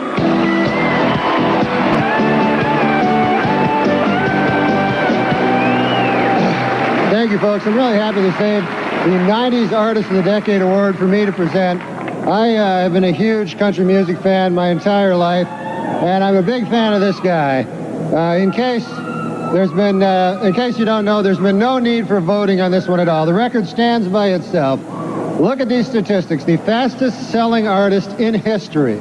4 albums, sold more than 10 million copies each.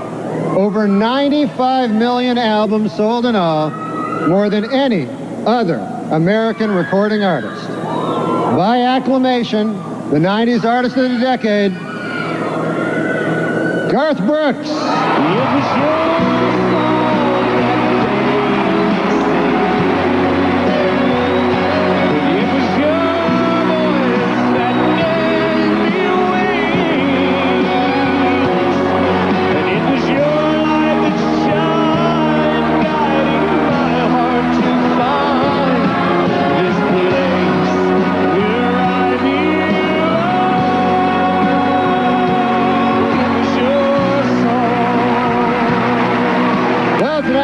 Together 3 of the hottest top 10 singers, and we put them together on this stage to participate in a bare-knuckle fight to the death. Here are Tyrese, Jessica Simpson, and Julio Iglesias Jr. All right.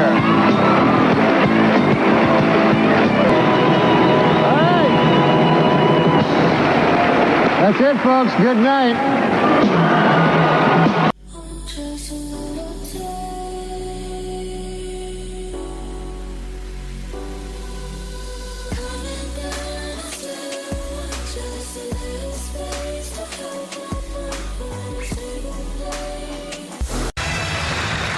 Thank you very much. I'm very excited to be here, and I was asked to host the ESPYs this year. Yeah, hi, that's my name, Espen. When I was asked to host the ESPYs this year, folks, I said yes immediately for one reason and one reason only. This show has interns.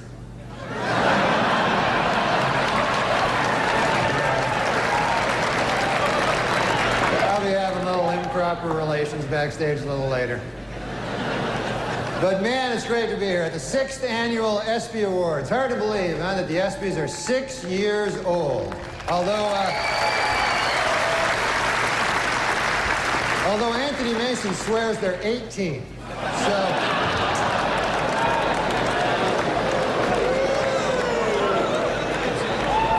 yeah, he'll be having sex with the ESPYs in about 12 years. So,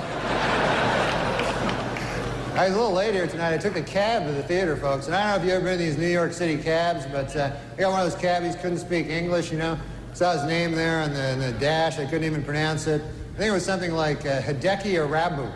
I'm like that.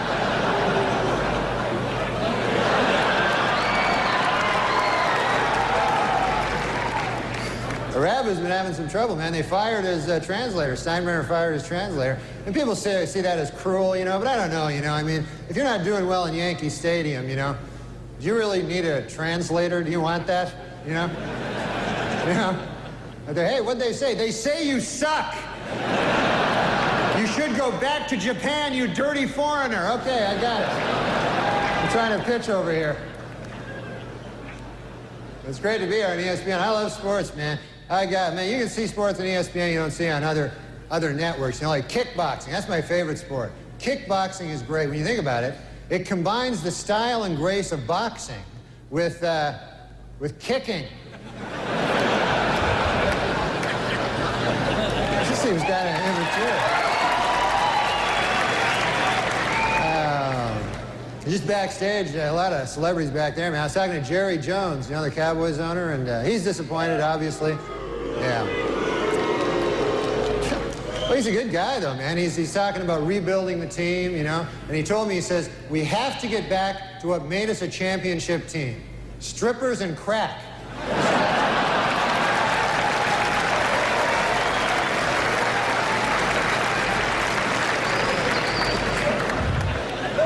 have you heard about this? Ted Turner and NBC plan to start their own rival football league to compete with the NFL. And not much known about the specifics of this new league, except for this, it will suck. They know that.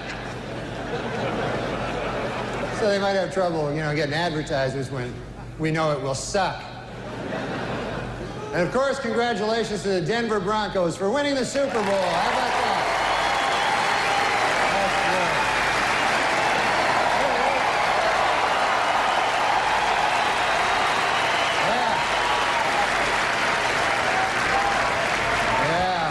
Denver did great, There he is.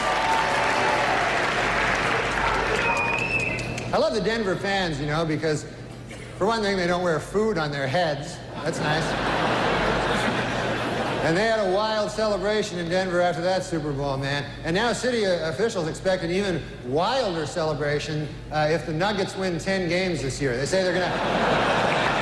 say the whole city's going to go nuts.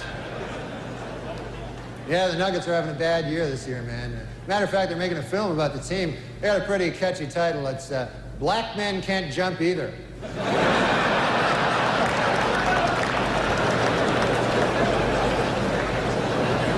Well, NBA All-Star Weekend over. That was exciting, man. The East beat the West. Jeff Hornacek won the three-point shootout. Houston's Clyde Drexler and Cynthia Cooper won that exciting two-ball thing. And Charles Barkley won the throw a guy through a plate glass window contest. So that was quite a game, I mean, who impressed me the most yesterday was Kobe Bryant. Unbelievable.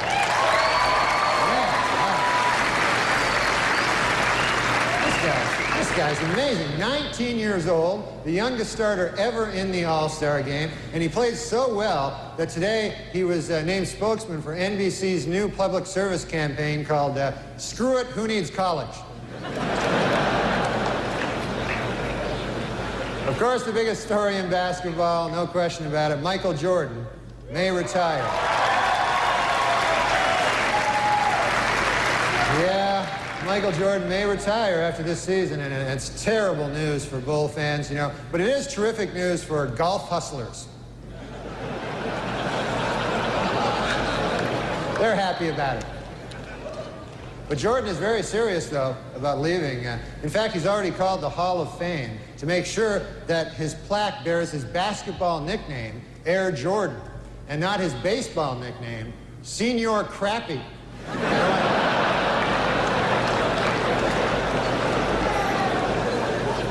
That would just be disrespectful, Well,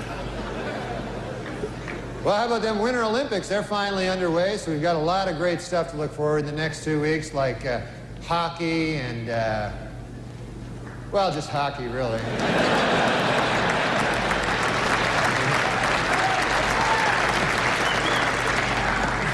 I was watching last night, I saw speed skating, and my goodness, could the outfits they wear be any tighter? Holy Lord. There was an East German woman, I swear, you could see the outline of her entire penis. It was...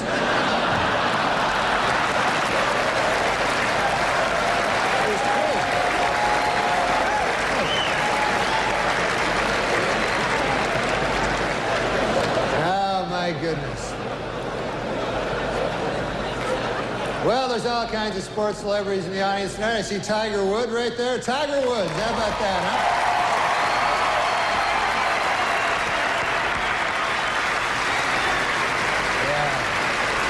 Yeah, he's up for golf. Of course, he's up for Golfer of the Year this ESPYs. And you know who I feel sorry for, folks, is the other two guys nominated for Golfer of the Year. You see these guys getting ready, it's like, hey, honey, have you seen my tuxedo? No, not the good one. The one I wear when I'm going to get my ass kicked. Have you seen that one?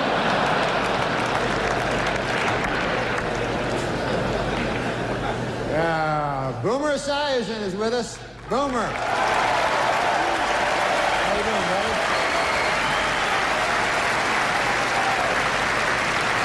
Boomer, of course, will replace Frank Gifford on Monday Night Football next season. And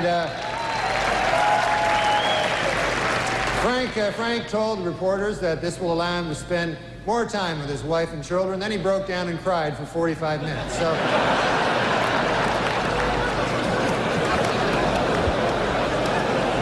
And there's Charles Woodson. How about that? And what a season he had.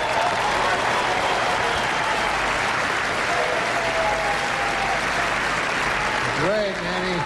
He became the first defensive player to win the Heisman Trophy. And congratulations, Charles.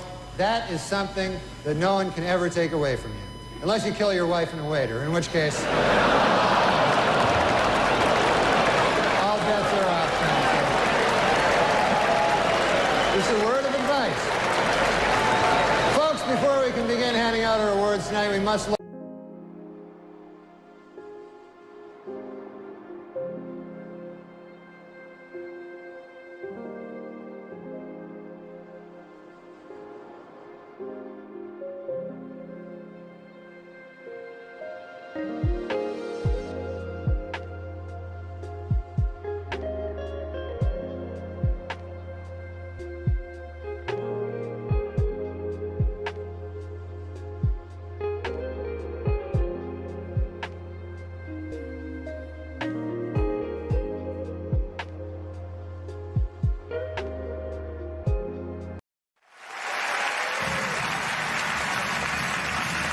Live from Toronto at the Sony Centre, it's the 4th Annual Canadian Screen Awards with your host, Norm MacDonald, featuring Martin Short, Jay Baruchel, Rick Mercer, Emily Van Camp, Eugene Levy, Jacob Tremblay, Catherine O'Hara, Christopher Plummer, and Donald Sutherland.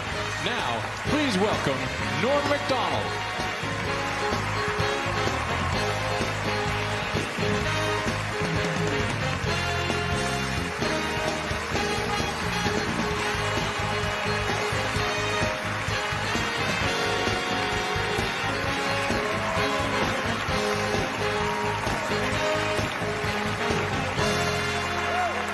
Thank you and good evening. I'm Norm MacDonald, and I could not be more excited to be here.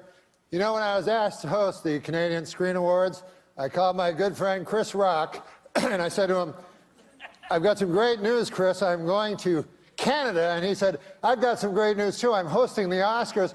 What are you doing in Canada? And I said, you know, visiting some family, friends. The usual. We're coming to you live from Toronto, or as you cost-cutting location scouts call it, New York City. Look at this beautiful crowd, though. Isn't it something? Dashing men. That sounded like Bobo. Look at this beautiful crowd, though, folks. Dashing men in black ties, sophisticated women in elegant gowns, and tonight, all of you are going to hear the word shits about 100 times. Never has there been such an assembly of great Canadian talent in a single location that did not have to be Zamboni'd first.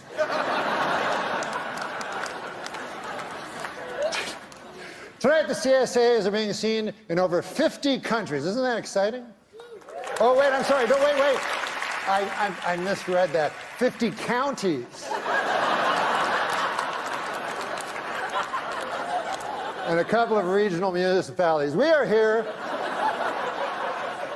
to celebrate nominees for their wonderful work in Canadian cinema and television, which is a lot like celebrating the Northern Lights.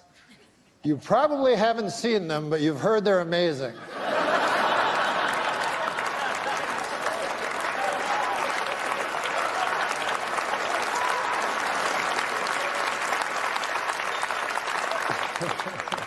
You know, we were worried people would record the show and they'd just fast forward to the good parts, as is the want these days. So we have put a plan in place to prevent that from happening. We have decided to not have any good parts.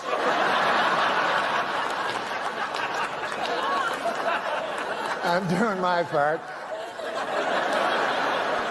But no, that's not true. We have a lot to celebrate in our industry. Amongst the TV shows nominated tonight are Amazing Race Canada,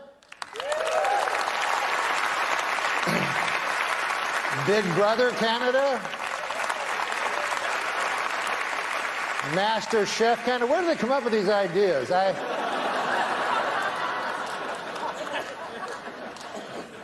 We are honored to have the great Christopher Plummer here tonight.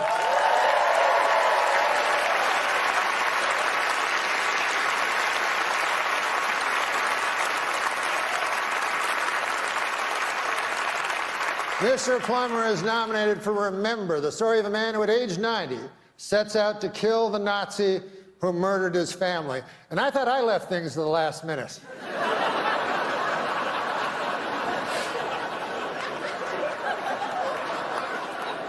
But it's been a wonderful year for Canada. It's been a especially great year for one little guy, one adorable little Canadian youngster who's already accomplished so much. Of course, you know who I'm talking about, Justin Trudeau. Hasn't he had a wonderful year? No, I'm kidding. I was misdirecting you. I'm talking about Jacob Tremblay.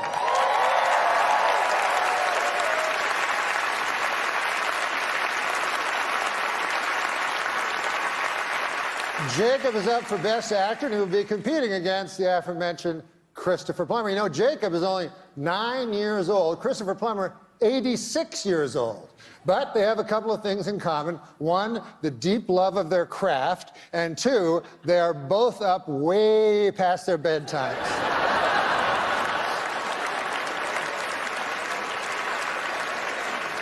And tonight, the Lifetime Achievement Award will be presented to Mr. Martin Short.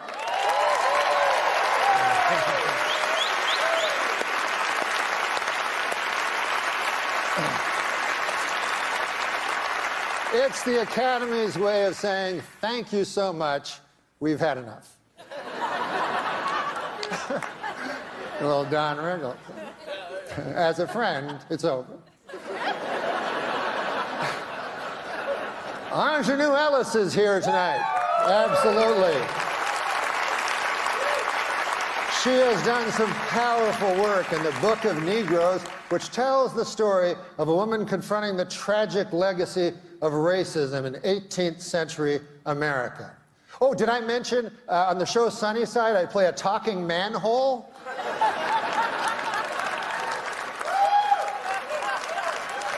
That doesn't mean it's better, it's just different. Ross of Sutherland is here, nominated for his role in River.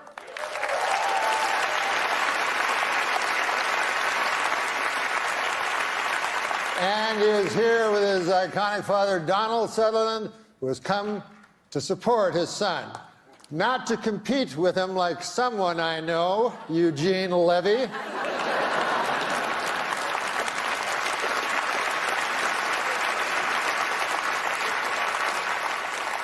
Oh, and Catherine O'Hara is here tonight, the wonderful...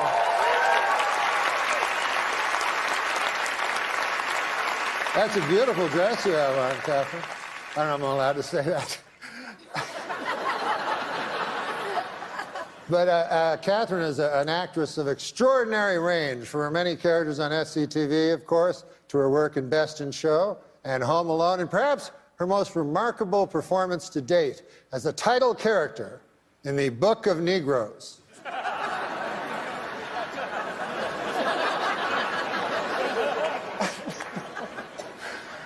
I lost $1. It's been a busy weekend getting here. We lost an hour. As you know, daylight savings time went into effect last night. I give it 6 months.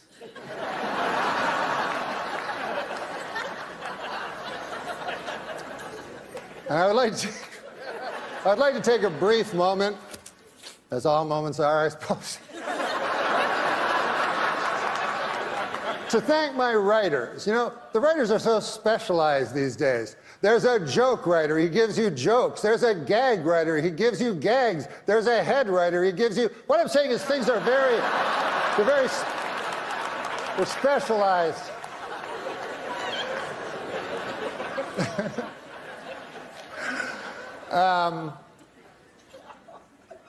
Well, we're going to start the show, but I was... It hasn't started yet, you didn't know. I saw a wild look of alarm cross your eyes.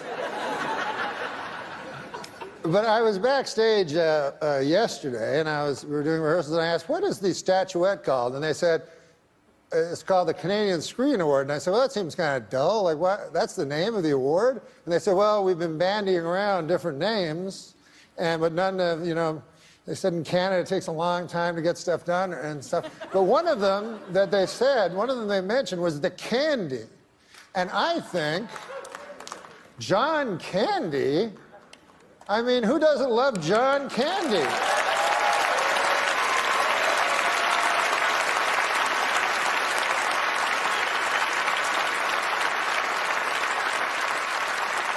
So, of course, the statuette should be called the Candies. So what I'm asking you to do is, if you are a presenter, ignore the teleprompter and say, the candy goes to. And if you are lucky enough to win one, go, I won a candy. What do you think of that? Can you go along with that? Excellent. That would make us a better nation.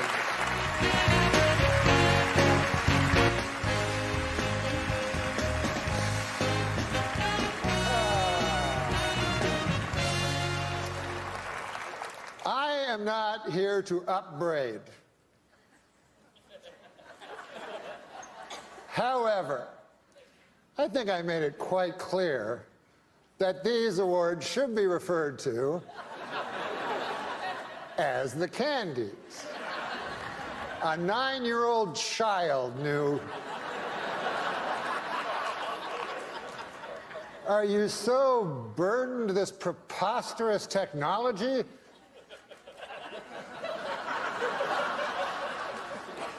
So I would like not to see that again.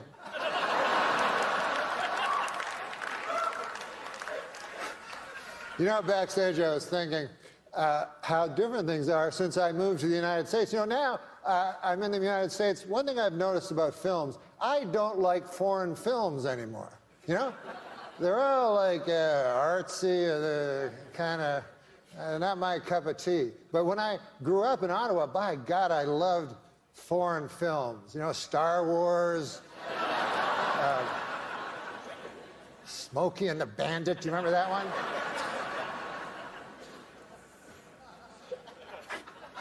Here to present our next award, the Candy. And this will be the end of my upbraiding, I hope. Is an accomplished actor. All right. Hey, before we go on any further, how about a hand for the band, huh? Good job, guys. George St. Kitts and the Candy Band. Who can take a sunrise? Come on, guys. Sprinkle it, but they can't. Well, whatever. Well, our next presenters are political people. And it made me think, because I was just told Cape Breton Island, I don't know if you know this, but they are offering sanctuary to anyone that lives in America after Trump is elected president by a landslide. And I agree with this in principle, but why Cape Breton Island? I mean, can't I just flee to Toronto? Do I have to leave the fucking planet? I mean,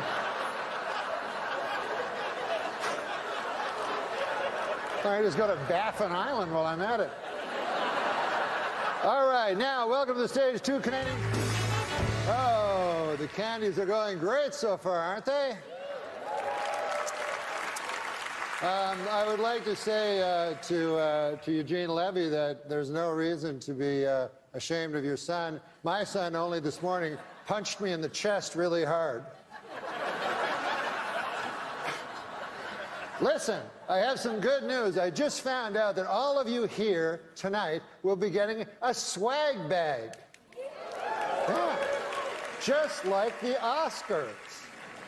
I haven't seen one yet, but why don't we take a look and see what you're getting? I'm going to call Megan, our golden girl, out. Megan, our golden girl, Hi, Megan. Come on out here.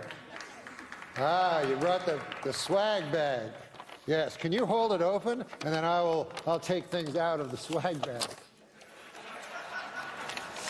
What do we have here? A loose pancake.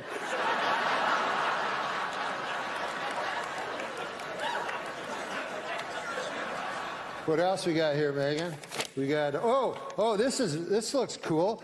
It's a CD, you know what they are, of Nelly Furtado singing all the national anthems.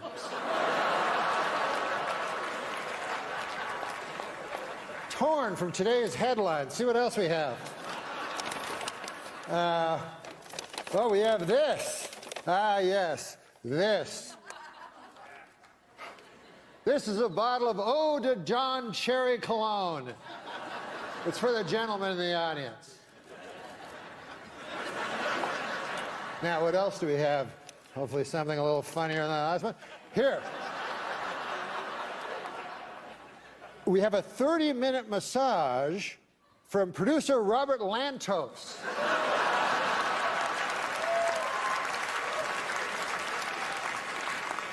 Don't try to go for 50. You only can hit 30. Then what else do we have here? Oh, a curling stone. You know what these are made of? I always took them for granite.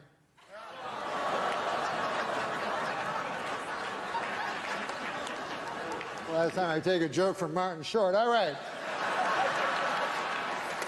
Megan, just do some house cleaning here.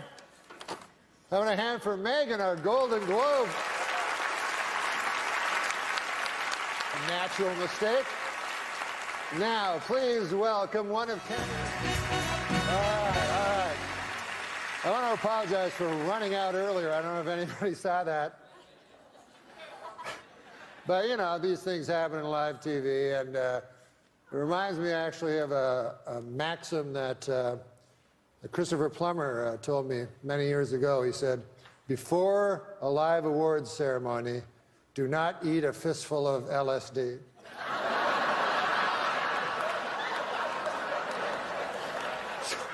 Take that with you. And I'm sorry, Jacob. How's Jacob doing? Hey, Jacob. Congratulations, buddy. This must be like deja vu for you, being stuck in a room for so long like this.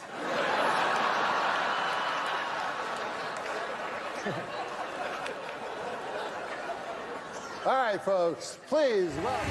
All right. Listen, guys. For some reason, I've been told to stretch.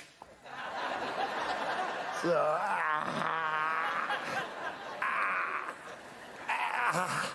oh, I've never tried that before. The show's over, folks. Good night. But for the first candies, respect, peace.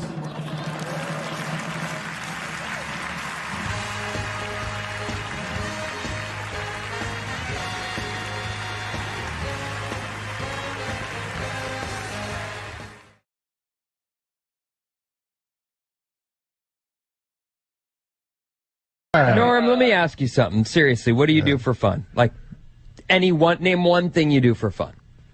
For fun? For fun. Like, I'm going to have some fun tonight I've got or today. nothing to do today. Here's what I'm going to do.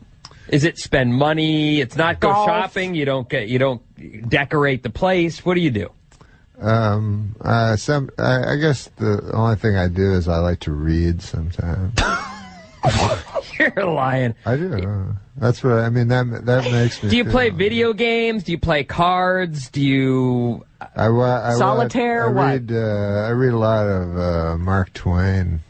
There's only so much Mark Twain, and not you're much actually. Yeah. I'm reading letters from Hawaii now, something I've never read before. But I read like stuff that I read a lot of literature. And Do you go to movies? I reread it a lot. No. Great. Now that you are a author, can you tell us a little bit about your favorite books? What my favorite books of all time? Favorite books in general, all time. My favorite book is Search for Lost Time. My favorite American book is The Adventures of Huckleberry Finn. I love Russian literature, and that's what I read mostly. Yeah, you know, just the standard stuff. You know, I don't like Dostoevsky, but I like the actual good writers. So yeah, my brother still has it. If you see turkey coops going down the road, if you see birds going down the road, most likely came from Tipton, Missouri, those crates. That's where you're from, Missouri. Yeah. Mark Twain country. 2 fathoms here. Say again now? Is that a Mark Twain quote? That's what Mark Twain, Mark II. Mark Twain. Oh, that's Mark where the Twain. That's where the word Mark Twain came from. Got it. On the riverboat. 2 fathoms here. Yes, sir. You know his real name? Samuel. Ellen Claiborne. No, I don't. Or something like that, right? He had it. He had it. Sam Clemens. Samuel Clemens. Do you ever read any of his work? Mark Twain? Yeah. Yeah. In the United States, it's required reading in grade school. Well, sir, my son went to a school here in Los Angeles, California. And I don't like when they teach great writers minor work. You know, I have to teach them the best work. Right? Yeah. So I went to the teacher and I said, why are you teaching my son Tom Sawyer when Huckleberry Finn, Life on the Mississippi, The Adventures of Huckleberry Finn, drawing dust on the shelf behind you? Oh, it's because it's racist. Mm-hmm. It's racist.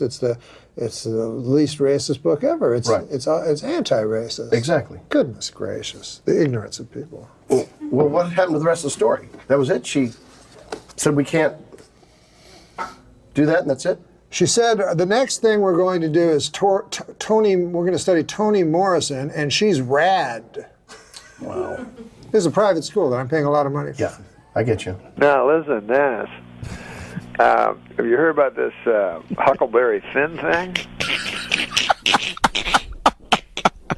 I heard something about they wanted to take the N-word out, right?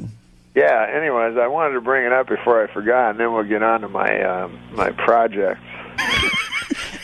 All right. Do you have any observation on it, any tweak on it, or just the cognizance of the fact that they want to? No, I feel it's a thorny issue. Mm-hmm.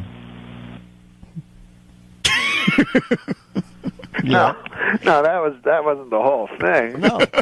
I thought you were going to go like, well, how so, or something.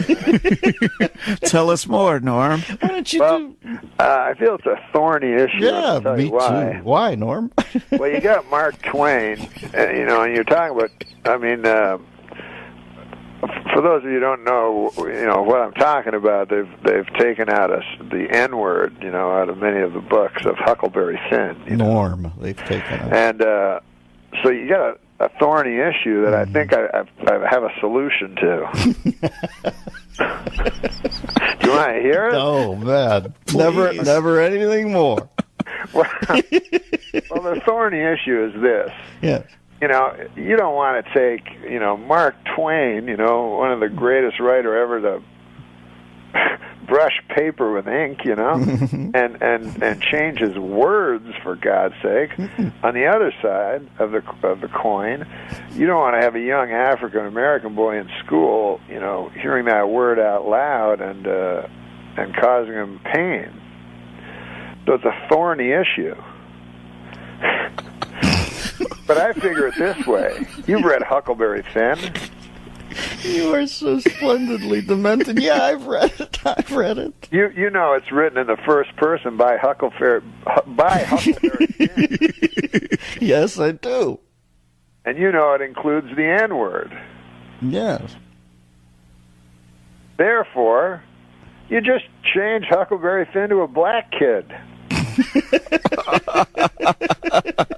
And it's like a rap song at that point, right? Exactly. Everything's cool. Some days we get closer. Things that we never really needed. Promises that we never thought of keeping safe. I guess it's never over if we never got a chance to check On one time, this is a true story, and Dave, you'll attest to this. bought me a beautiful leather jacket. Oh, that's right. Well out of my price range. Now, I'm no one to take charity.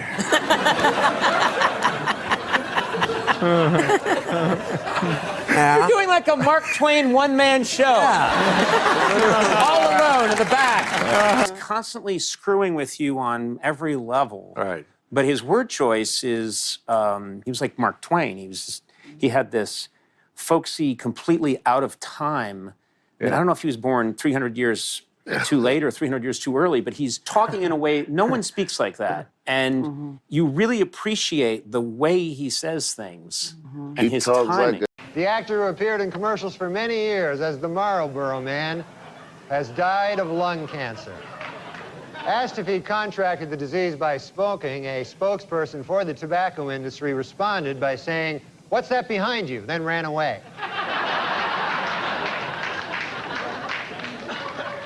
The U.S. Tobacco Company has announced that between now and December 31, it will donate a portion of its sales, at least $1 million, to the National Volunteer Fire Council. In return, U.S. Tobacco asked that for the rest of the year, everyone pretend that cigarettes don't cause cancer. According to newly released confidential memos, presidents of the nation's largest tobacco companies decided as early as 1964 that cigarettes should contain increasingly higher and higher levels of nicotine. Asked to comment, a spokesman for the tobacco industry said, "Really, that's interesting," then got plastic surgery and moved to France.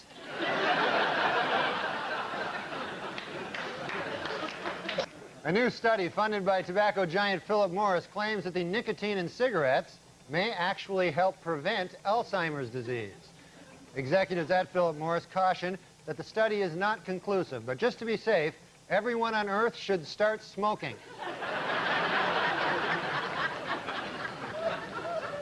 Earlier this year, the Liga Group paid out more than $750 million in a court settlement when it was admitted that its cigarettes are addictive. And this week, the tobacco company unveiled its new warning label. It reads, "Warning, don't try to sue us, we don't have any money left." The FDA has approved a drug used for antidepressant to help people quit smoking cigarettes. Although it should be noted, the drug is crack, so... Richard Thomas of Chicago is taking a novel approach to getting his wife Sally to quit smoking. He is suing her in U.S. District Court, asking a judge to order her to quit. Legal experts say that considering all factors, Mr. Thomas actually has a very good chance of never having sex with his wife again. According to new medical studies, exposure to secondhand smoke dramatically increases a non-smoker's risk of getting heart disease and lung cancer. Jubilant tobacco company executives say the study proved beyond a shadow of a doubt that non-smoking can kill you.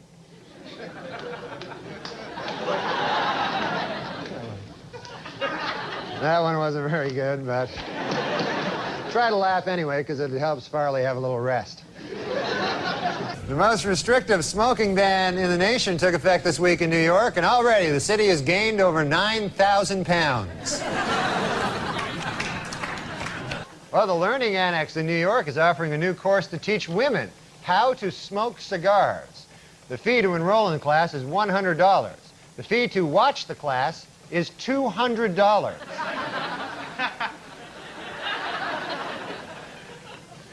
A new study says that people who quit smoking have healthier lungs. Yet another groundbreaking story from the pages of the medical journal, Duh.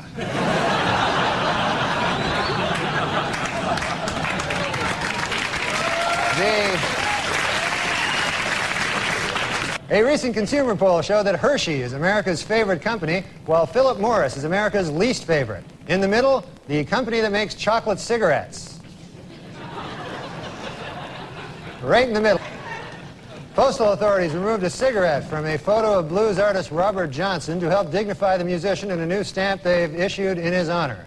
This isn't the first time the post office has altered a photograph. In fact, the original photo used on the Elvis stamp was based on this photo.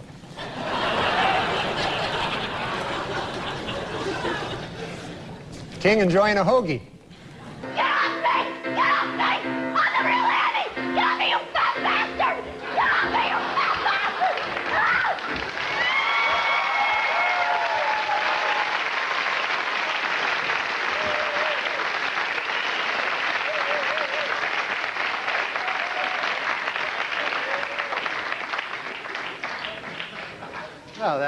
fun, wouldn't it? Craig used to be on a show called The Drew Carey Show. Yeah, that's right. Yeah.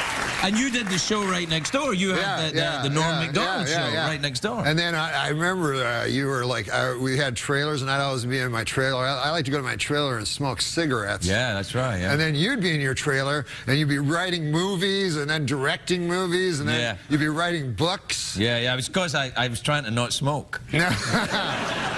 But people are waylaid by your laid-back image. They don't realize what a furnace of ambition you are. Hey, that's true. I am. I zig when they zag. That's what it is. Yeah. Listen, it's good. You don't smoke anymore. You look like healthy. You no, I quit smoking. Yeah, I read that on the side of the thing. What did you say? It's dangerous? It can kill you. No. Yeah, I realized like I was smoking all the time, and it's like you smoke and you don't even get high, and. Well, you can't. They're not mutually exclusive. You can get high and smoke. It's not like you have to make a choice. No, I'm saying the cigarettes do not. Get you high. Yeah. Well, you can. There's a substance you can put in them though, if you want. Oh yeah, no, I don't do drugs or alcohol. Neither do I. You used to be. I thought you were alcoholic. Gosh, Norm. Tom has drank for as long as I've known him. Yeah. Oh, yeah, I drink, yeah. I'm starting to smoke, too. You've started smoking? I'm starting now. I'm just starting. It's harder than you think. You should probably start with a patch. Yeah.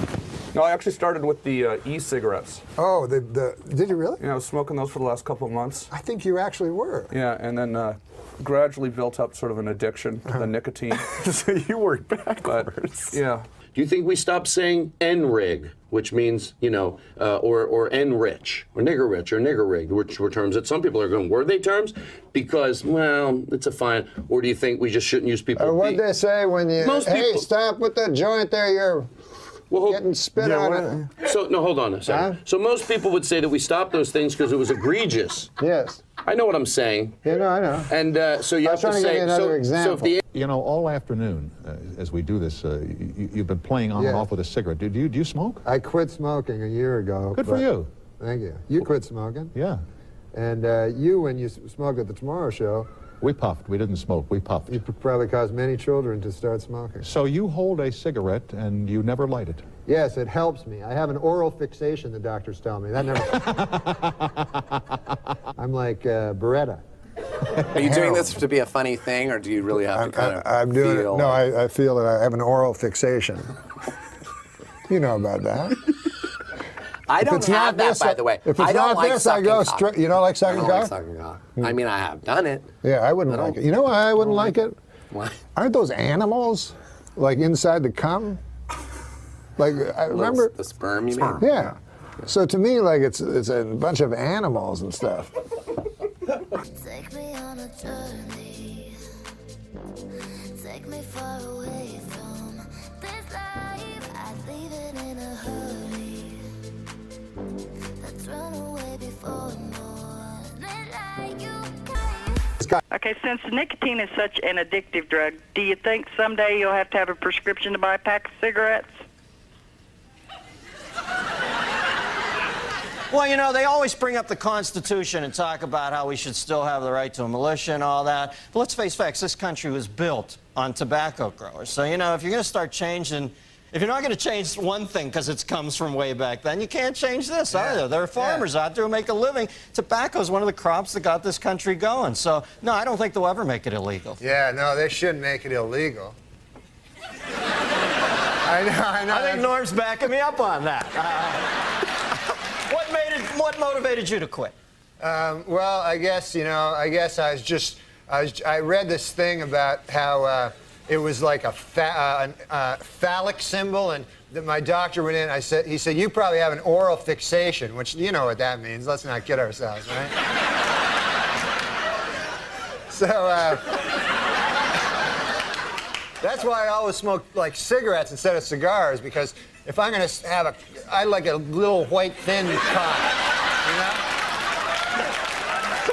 Are we back to cocks again, huh? I go away to Ohio, Middletown, the center of the universe. Universe to take a nice, clean call, and then I space out. I'm thinking, I can't listen to Norm for a second. I got to get a time cue here. I come back, and you're talking about having a thin white cock in your... I don't have a thin white cock. In my cock, you mean? No. In my mouth. No, you misunderstand. What I'm saying is this. I'm just saying... Don't make the mistake of thinking I fucking listen to you. I just want to make it clear about that cock thing. I was just saying, if I ever was gay, if they suddenly made it mandatory or something, then I would choose the smallest cock, and I would like a guy that came fast.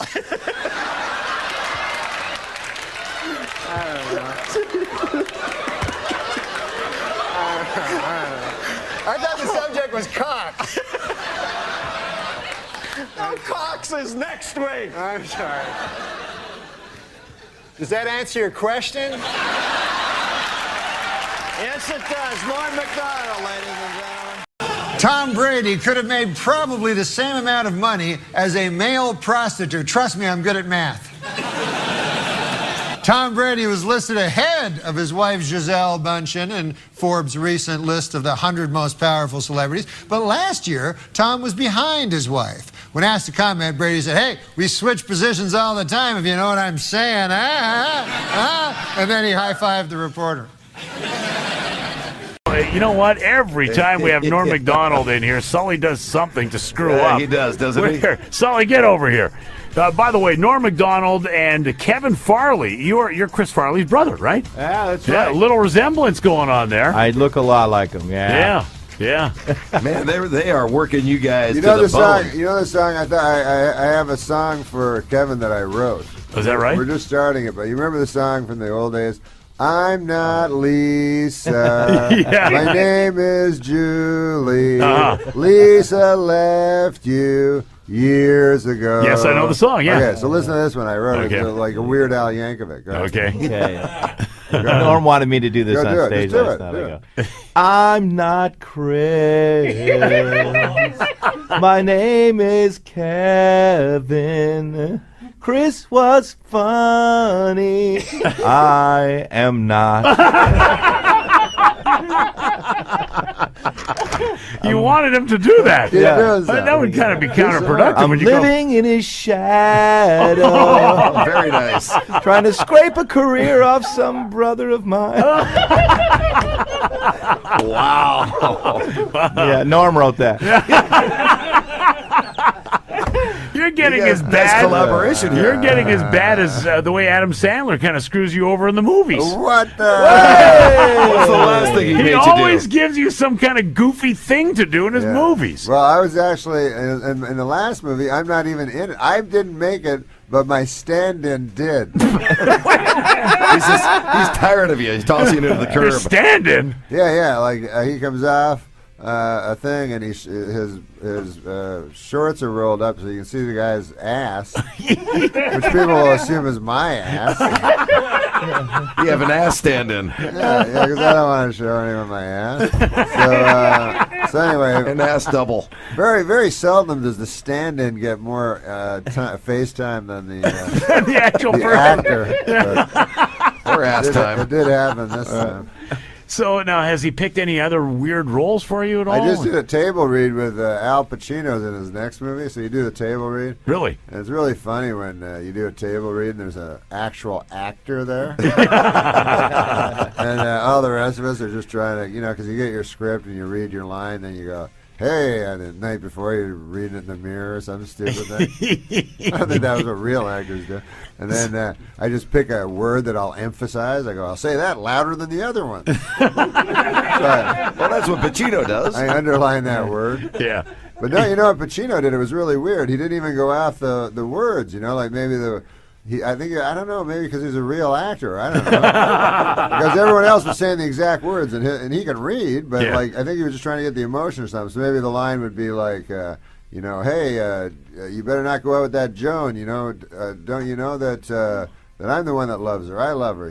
Yeah. And then he'll really go like, you're going out with Joan, I see. I don't know if that's I like it. I don't know if I like that. I don't know if I like going out with Joan, because the thing is that I love her myself. I love her, I love him myself. I can't do an impression of him, but like he was just all over. He was just trying to find. It was interesting to watch. You know? Yeah. So you should do that the next time you do a read. Me? Yeah. Just learn to act within now and then. Yeah. Just start making up your own lines when you do these things. Yeah. No, but if I did it, like if nobody knew Al Pacino and we were at that table read, he would be fired by the middle of the table read. Because in the table read, he was the worst actor of anyone. Is that right? Really? Yeah, like if you saw him, if you didn't know. But it was because it was like watching like if Tiger Woods on practice day or something, just trying stuff over a tree or something. You know what I mean? Like he doesn't care. What does he care? He's Al Pacino. Like if he was like if Tiger was playing me, he goes, I guess I'll just try this. I'll do it left-handed. With my foot. So that like Pacino just stumbling around, you know, was knew how to act, and everybody else is like, I can read. So hey, we've got now. How long have you been touring? How long have you been touring with Kevin Farley? Kevin Farley is my new experiment. Really? How long have you been experimenting? He's experimenting on me. There's 40 days straight. I think we have 78 shows or something. Wow. By the end, he's going to be a stand-up. Well, no, because he's just starting. I'm just starting. Yeah, Really? I just started. I'm more of a. Technically, he's a stand-up. But I mean, an actual, you know. Yeah. I got a lot to learn. I learned from the pro because I came from improv. You know, I'm not. I did Second City and that thing. Yeah. So stand-up's kind of new. So how's the experiment going so far? He's experimenting on me. You can tell he's studied improv by that great exchange. You're like, you did, huh? Yes. Bagging on You good at improv, were you? Yeah. Yeah. Did it for a year. Yeah. You can tell the experimenting will go on. And, this is what he calls experimenting. Like, come on into my room at 2 in the morning. I got an experiment I got to try on you. Come on in. We got some pizza. Let me experiment on you. All right, Norm. No problem. Well, Norm, you're looking good. Yeah. Yeah. You did, really? Yeah, you've been looking good. You got a tan just going good on. liars. You've been hanging around the pool. No, I don't have a tan. It's a skin disease. Big difference. Well, it's easy to confuse the two. Well, I mean, it's not serious or anything. But it's just. What is it? I'm supposed to apply ointment to it. Because it gives, what it is it's some yeast thing. It gives me rosy cheeks, but then people always think I'm healthy. So Yeah, you're looking good. Yeah, you got a roof. You know, I should just go, why am I even saying I have a skin disease? I should just accept it. Yeah, I've been feeling good about things. You got any ointment? I get out. That's all I'm doing is I'm actually trying to tamp it down with the ointment. Sully do a decent job on the coffee or what? Look at it, man. What is that? It's crap is what it is. The thing I like is he says, I'd like some coffee. Sully just ran out of here and didn't ask what you wanted. I was in trying it. to say it. I was like, I can't cream. It doesn't matter, I guess. It just comes one way. There's only one way here. That's like when I was a kid. My dad was real old when he had me. He was like 50. Yeah. So I lived in this little farm, and everybody was like old men. And all the younger, like the old men's kids, had already fled to the city. So it was just my old, we were the only kids, just old men. But I forgot what I was saying. Your dad was old. Yeah, but what were we talking about just before that? We were talking about coffee. Coffee, yeah. We're talking about Sully. coffee shops. Your disease? Your skin disease. And the kids flee into the city. I can't remember. I can't remember. No, I go on my little side. Little ADD kicking in.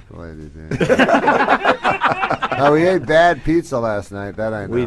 We did At 2 in the morning. At 2 in the morning I went after to sleep. experimenting. You know when you're so tired and you're eating the pizza, and so you don't even chew it, so it's just triangular pieces are falling into your belly. So now they're digesting. I have partially digested pizza in me right now. And I woke up with salty mouth. I'm digesting right now.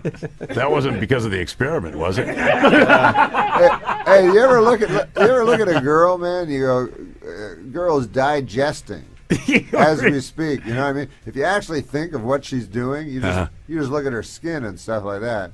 Yeah. But all this stuff is going on within her. You know, like scant feet away, like she's digesting food and turning it into feces. Are you a single man, Norm?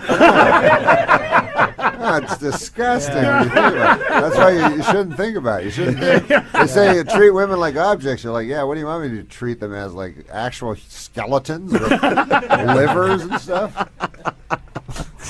You know.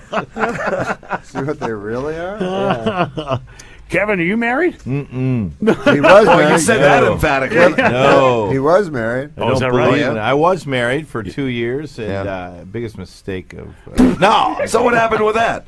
It was a disaster. I'm not real good at that whole thing. I'm not real good at it. I just realized that. So I just, I'm not even going to try. What was the final nail in the coffin on that one? Basically me. I think that what her last word was, "You're nuts," and goodbye. And it sort of stuck with me. So I'm much happier being, free. And his experiment. He told me a thing, man. He said, why buy the cow when you can go to gay bathhouses every single night?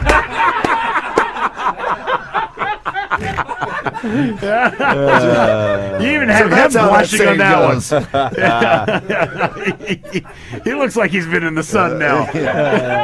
You have a skin disease, do you, Kevin? Why do you think I took the San Fran gig?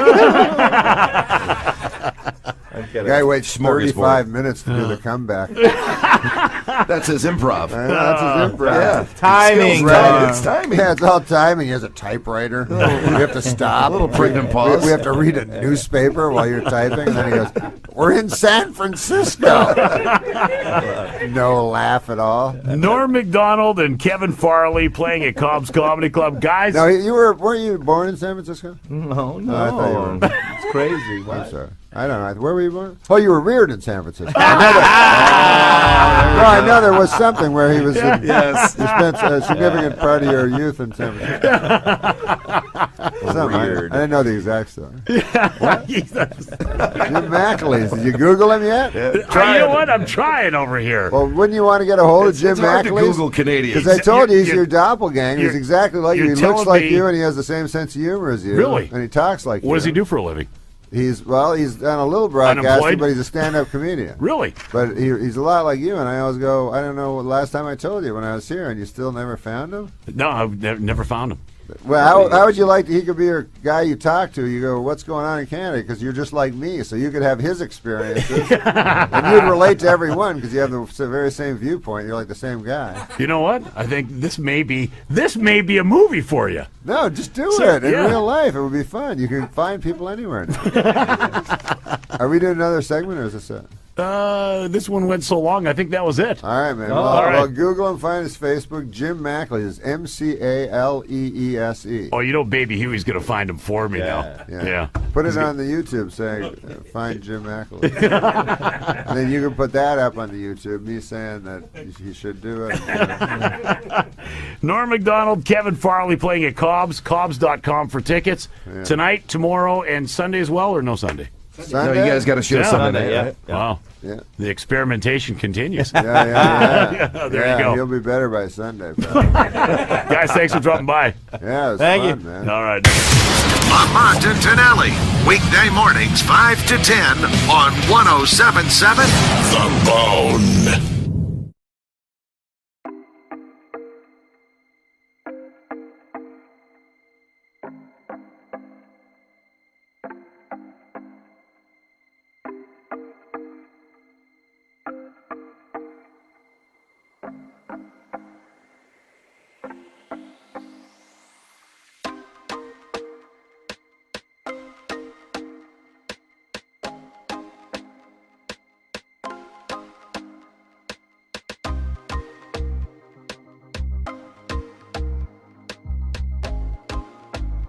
This weekend, veteran news anchorman David Brinkley apologized to Bill Clinton for an election night commentary in which he called the president, quote, boring and uncreative.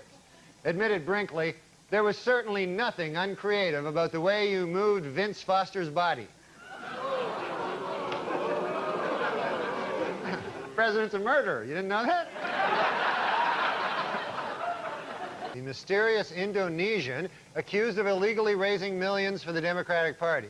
Earlier this week, Secret Service logs showed that Mr. Wong had visited the Clinton White House more than 60 times. But on Friday, administration spokesman revealed that there are actually 2 John Wongs. Furthermore, they stressed that the John Wong who visited the White House is a different man. He isn't the fundraiser. He's the guy who killed Vince Foster. Rejecting conspiracy theories that President Clinton killed Vince Foster, a report out this week from independent counsel Kenneth Starr has officially concluded that Vince Foster took his own life. Among other things, the report cites evidence that Foster was deeply depressed in the days leading up to his death. Although the report does concede, Foster was deeply depressed because President Clinton was trying to murder him.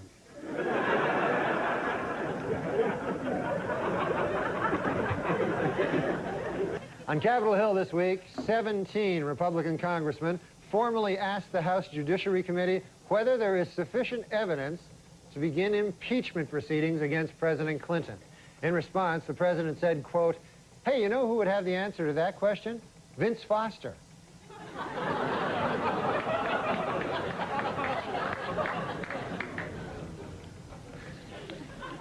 Okay, Norm, you're Canadian. Yes, I am. So what do you think of this whole presidential mess? Well, I hope that the Democrats don't steal the election from the winner, you know, but who knows?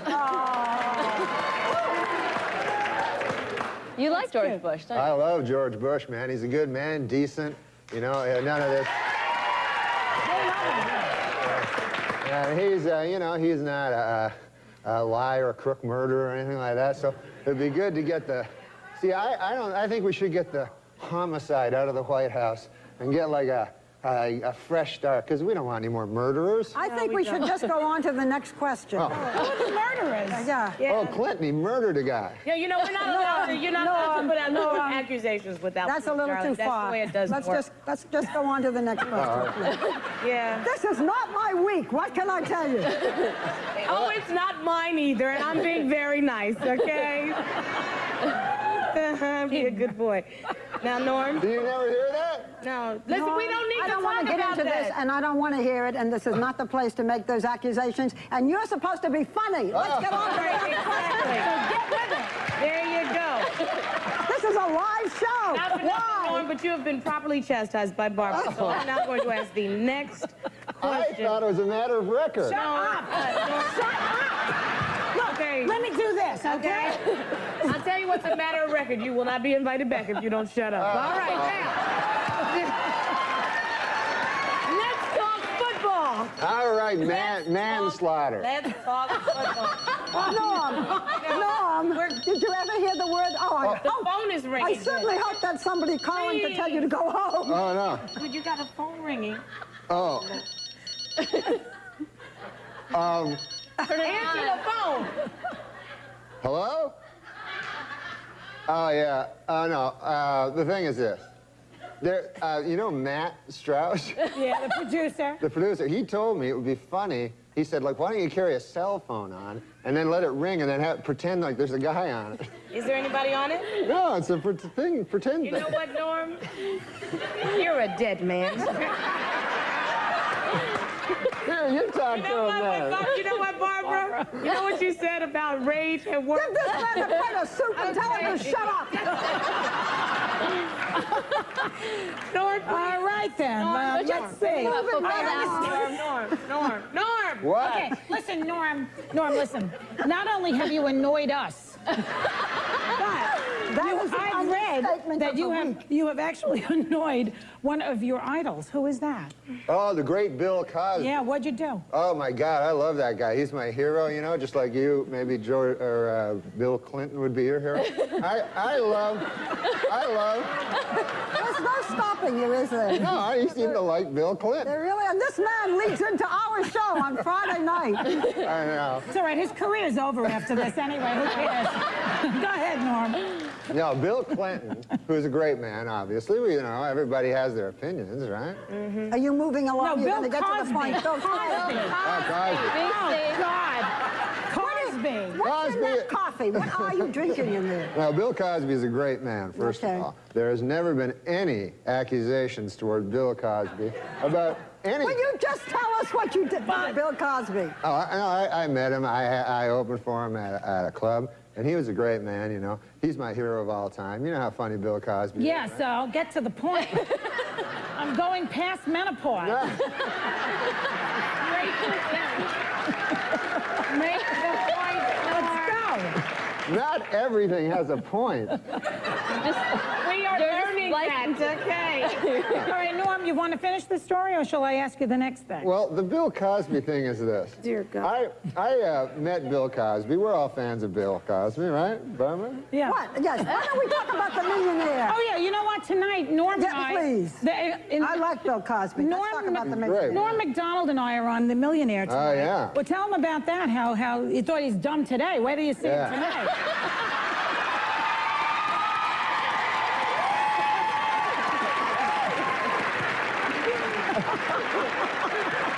Come on, Norm. Tell him, Norm. People always told me Hollywood was like incredibly liberal of bias, and I thought it was untrue. But You want to talk about the millionaire? Yes, I do. You have 10 seconds tell to how talk much about you the want. millionaire. Don't tell how much Don't tell him what I won? No. Oh. You're not allowed to tell anything like that. Well, what are you trying to ask him then?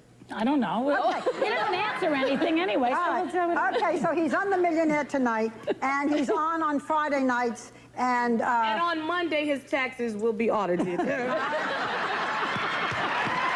on Friday nights at 9. He's on The Millionaire at 9. You can play along at home on Enhanced TV. You are a number. I have never met anything like you. We will be right back.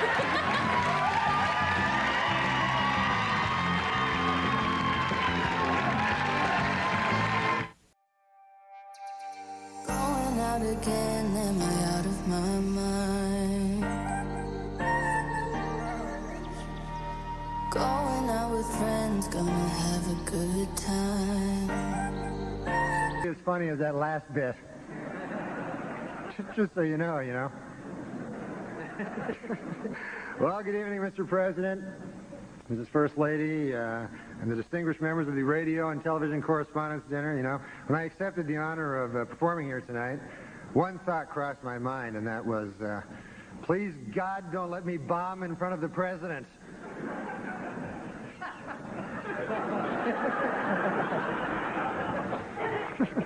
But I'm not worried. What the hell do I care? I worked on all my jokes. I got a lot of help from my joke writer, Don Imus. He was helped me a lot.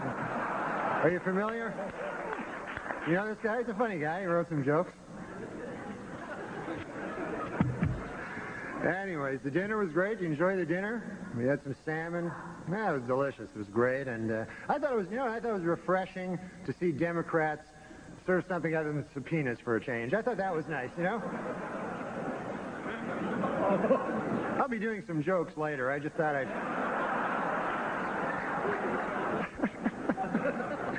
And of course, it was very inspiring to see President Clinton up here on crutches making a speech. I mean, I thought that was just amazing, I mean, it's been difficult for the president. He can't jog now, and he needs help getting around, and he still occasionally suffers great pain, On the upside, you got your medical marijuana, so that's,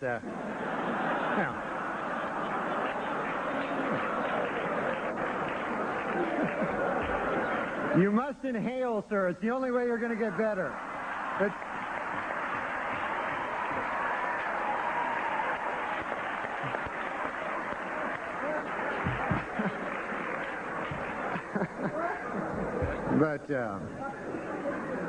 But it's odd. I mean, I think this is the first time that I can remember that we've had a president that is hobbled, and it's tough on everybody. The Secret Service, it's not easy on the Secret Service. They have had to learn, how to do this, and they've been specially trained on how to lift and carry President Clinton by top experts who've been doing this for a long time. Boris Yeltsin's Secret Service agents. They've stepped in to help,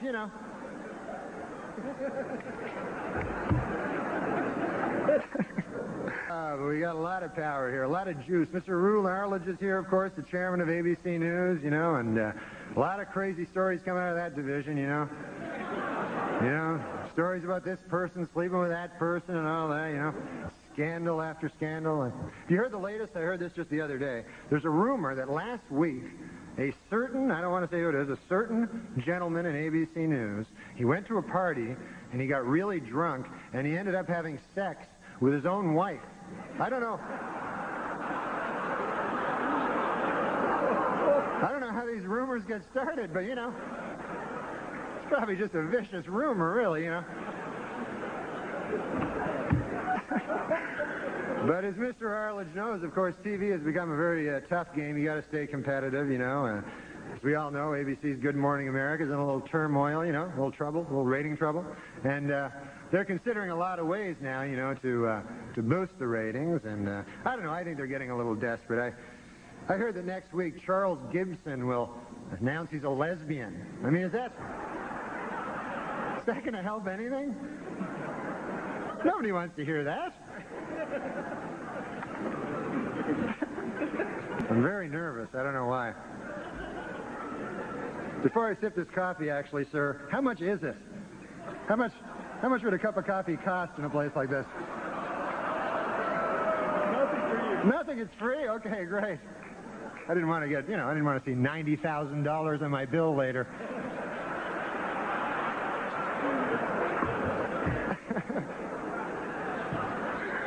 I'm sorry. And of course, there are some important Washington figures who couldn't be here tonight. Vice President Al Gore is not here. Unfortunately, he broke down and they had to leave him in the shop overnight. But they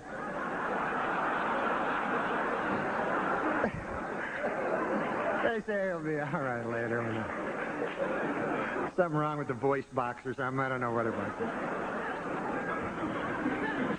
House Speaker Newt Gingrich is not here. A little while back, of course, everybody knows that Newt pushed through a lot of budget cuts in the arts, particularly in PBS, you know, and the effects are being felt now. I can see it, even as a layman, you know, just watching. You know, the other day I watched that show, the Frugal Gourmet.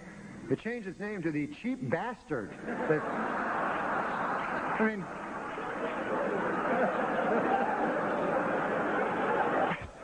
it's crazy. And also today I took a visit to the White House. For any of you who haven't taken a visit to the White House, unbelievable. So, you know, awe-inspiring and, you know, a lot of rich in history, so beautiful, you know. Although I did notice a kind of an odd sign on the president's desk. It said, the yen stops here. Have you seen it? What the hell does that mean? The yen? I thought it was the buck stops here, I'd always heard.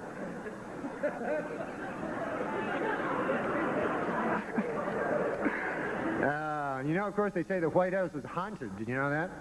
And I thought this was kind of sad. I heard last night that President Clinton charged Abraham Lincoln's ghost $10,000 to sleep in his own bed. So that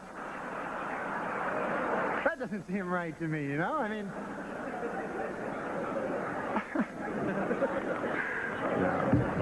But look, the president, you know, has come under a lot of fire for raising money, but, you know, he's good at raising money. That's not a bad thing. Every president's done it. It's just that President Clinton is very, very, very good at it. Do you know he has organized in the past year over 100 fundraising dinners and over 200 fundraising midnight snacks? Did you know that? Is he laughing? Is he...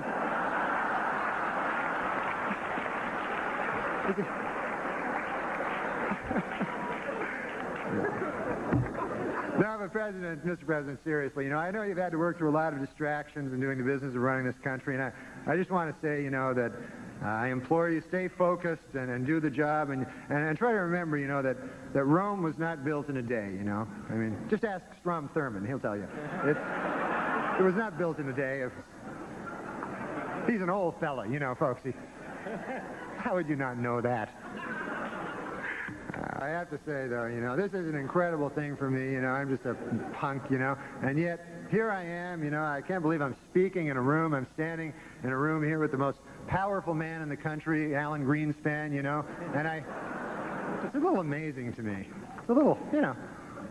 Of course, that's the big story in here in Washington is The recent marriage between NBC's Andrea Mitchell and Alan Greenspan, who is 71 years old. And this is sweet, you know, I didn't know this. They wrote their own vows, you know. She promised to love, honor, and speak into his good ear. So that was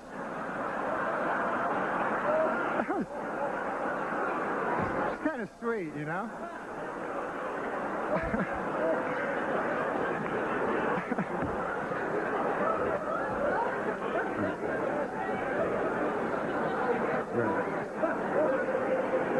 The newlyweds are going to spend their honeymoon in Mexico, and I thought this was sweet. As a gift to his new bride, Alan Greenspan just devalued the peso so that that'll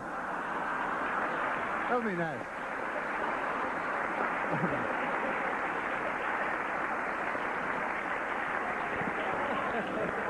So anyway, a little bit more of my coffee. Anyways.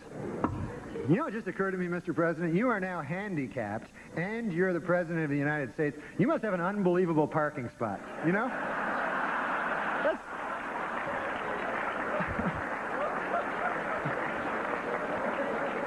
That's got to be very close to the building, you know?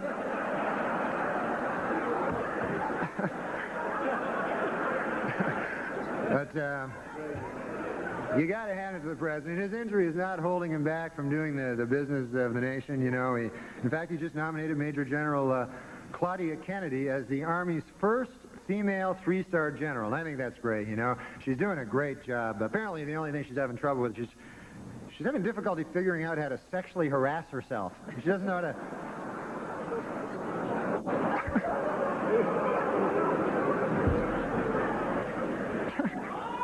What's that? Guy yells my name for no reason. Oh, I have another announcement to make. Is that what you're telling me? That I should make this announcement? You're right. You make a good point with your incoherent gibberish. Here it is. Here's my other announcement. The U.S. State Department, folks, has just issued a travel warning for all women moving past Dick Morris's table. So...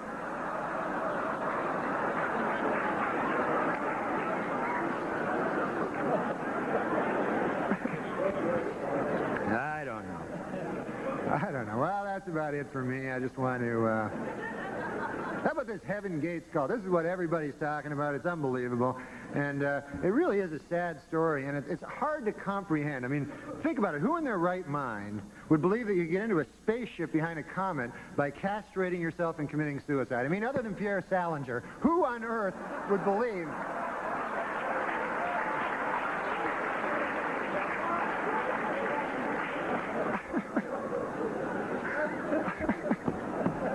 I just saw him out in the lobby with a pair of sneakers, Nike sneakers, and a big purple shroud, going, where are they?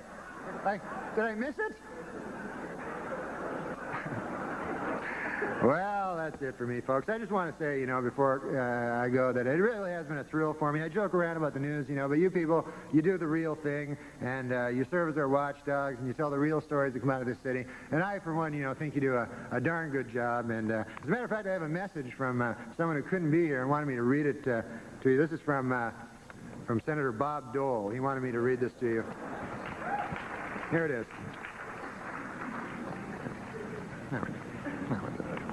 This is it. This is from Senator Bob Dole. Ladies and gentlemen of the press, to hell with all of you. You cost me the damn election. You can kiss my ass, every last one of you. Thank you, folks. Thank you very much. What's something people don't know about you? I'm a deeply closeted gay guy. No kidding. Well, I'm not coming out, though. Wait a minute. What are you revealing here today? I'm not revealing anything. I'm saying I'm deeply closeted. Well, that means you're gay. Well, I wouldn't say that. Why would I say that? I'm deeply closeted. No, but that means you're very, very gay, but you don't want to come out. You're so closeted. That I refuse to say I'm gay. Right. Exactly. But doesn't that mean you're gay? Hey, easy, buddy. Oh, this book will reveal much. If this were a memoir, yeah, I would put juicy things from my own life. Right. Like what kind of things would you put in there that nobody knows? Well, I guess the biggest thing that nobody knows about me is I'm a deeply closeted gay man. What? You're a gay man? I'm not gay. I said I'm deeply closeted. I'm as straight as an arrow. So you're a gay man who won't admit it? No. Do you know what deeply closeted means? Yeah. It means a man who will not acknowledge that he's gay. Yes. So I'm telling you, I'm not gay. On your last show, I came out as a deeply closeted gay man. Yeah. And I'm not gay. But David, on one time, this is a true story, and Dave, you'll attest to this, bought me a beautiful leather jacket. Oh, that's right. Well out of my price range. Now, I'm no one to take charity. I'm not one to take charity. I'm saying I sucked him off. You don't know I'm a secret homosexual, do you? No, I saw that actually. A deeply, according to you, a deeply closeted homosexual is what you said. Do you remember? Yes, I do. I can't believe you. Feelings flowing up and down, picking up the pieces that you left behind, hitting a new type of flow, breathing in the smoke and clearing up my mind. The thoughts of you, I never knew what the hell you got me in. You know your own name, you see it in popular culture used, and Norm is always like, I noticed this ever since I was a kid. When I was very young, there was a show called Peyton Place with Ryan O'Neal as a sexy brother. Norm is, deeply closeted man. Now, what else do we have here? Oh, a curling stone. You know what these are made of? I always took them for granite.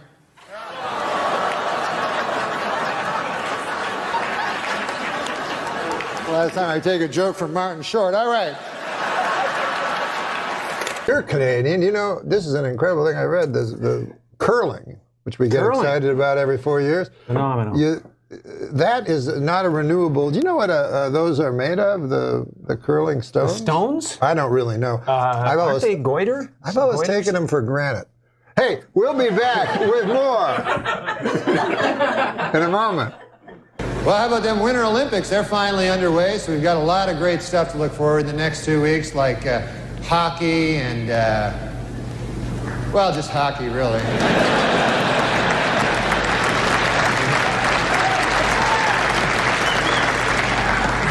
I was watching last night. I saw speed skating, and my goodness, could the outfits they wear be any tighter? Holy Lord! There was an East German woman. I swear you could see the outline of her entire penis. It was.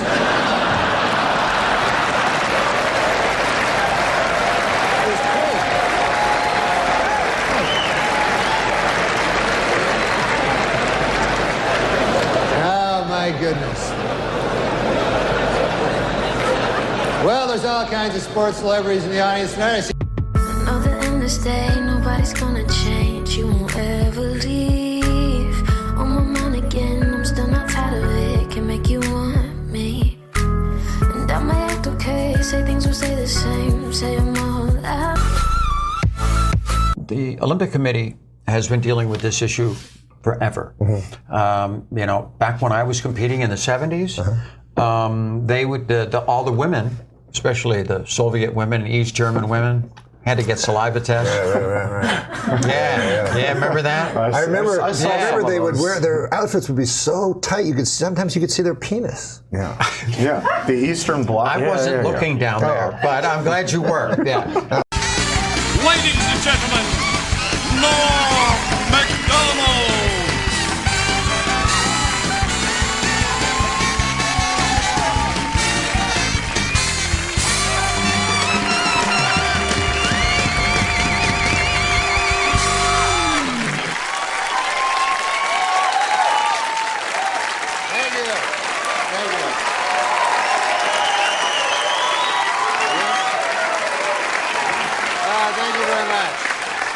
You're very kind. In the, what's that?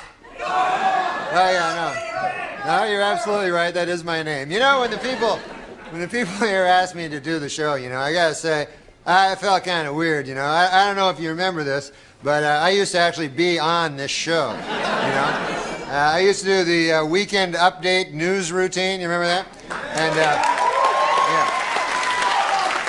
that's where I did the make-believe news jokes. You know, that was me, right?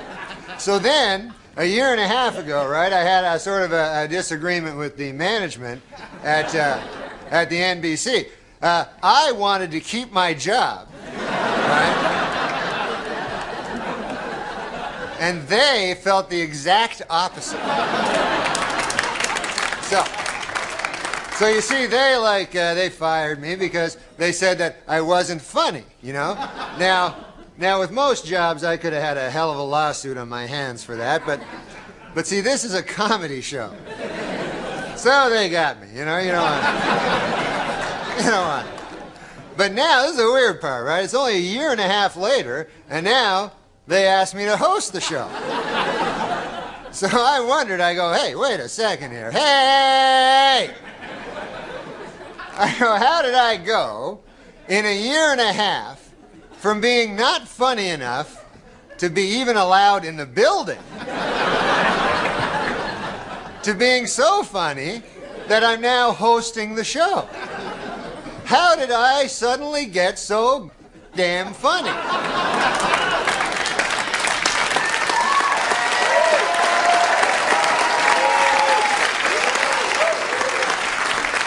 It was inexplicable to me, because a year and a half, let's face it, is not enough time for a dude to learn how to be funny.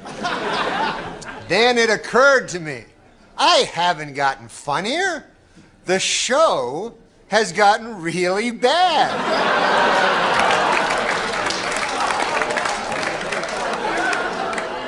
So yeah, I'm funny compared to, you know, well, you'll see later. But okay, so let's recap. The bad news is I'm still not funny. The good news is the show blows. All right, folks, we got a bad show for you tonight. Dr. Dre, Snoop Doggy Dogg, and Eminem are here. We'll be right back. We all had to pitch to Lorne, and then I realized early that I would pitch all like my real ideas and I wanted to impress everybody, and I would give and then this happens, and then this is the joke, and then this is, and the big twist is this. At the end. So then when it got to the table for table read in front of 40 people, no one laughed because I did the sketch in the room. And then I realized a couple months in, there was the art of the fake pitch. And Kevin Nealon and Norm MacDonald, it was like a contest every week to see who could come up with the fucking weirdest fake pitch that the host believed was actually happening. And the rest of the room knew, we all knew it wasn't. Lauren knew it wasn't. That's awesome. But I remember Kevin Nealon every week would do 2 fake pitches and go, also I have this idea where you live at the top of one of those runaway truck ramps, you know, in your house all the way up there. And it's like dinner time. A truck comes flying through your house, man. And the host would go, yeah, this is funny. I mean, but every week. And we would all just be laughing so hard. And the host is looking around yeah, that is funny, right? But we're laughing because the host is a fucking moron. And then Norm, I remember, it was Bob Newhart goes, I got this idea. People always confuse literally and figuratively. A guy will go, hey, how was that movie you just saw, you know? And I go, oh, my God. It was so funny. I literally laughed my head off. But hey, he didn't, you know, because he's got a head still. And Bob Newhart just stared at Norm like, that's the stupidest shit I ever heard. And then Norm, like a dog with a chew toy, was like, I'm not leaving this room until lock the doors like a prison movie. He's going to break him? Yeah. And he goes, or you go, hey, how's your wife? Well, she literally died. When she got your message, she literally dropped dead right there on the floor. She's died. She literally died, and now he's moving closer. Did Newhart break at a certain point? Yeah, eventually he just fucking won. And then that week, Norm did a sketch where he was Charles Kuralt, And he was the only, it was just Charles Kuralt alone talking to camera. And we're all like, in full Charles Kuralt makeup, unrecognizable. And you're like, his fake sketches were better than anything I ever actually got on air. He's amazing, isn't he? He's an amazing guy. He is amazing. He's so-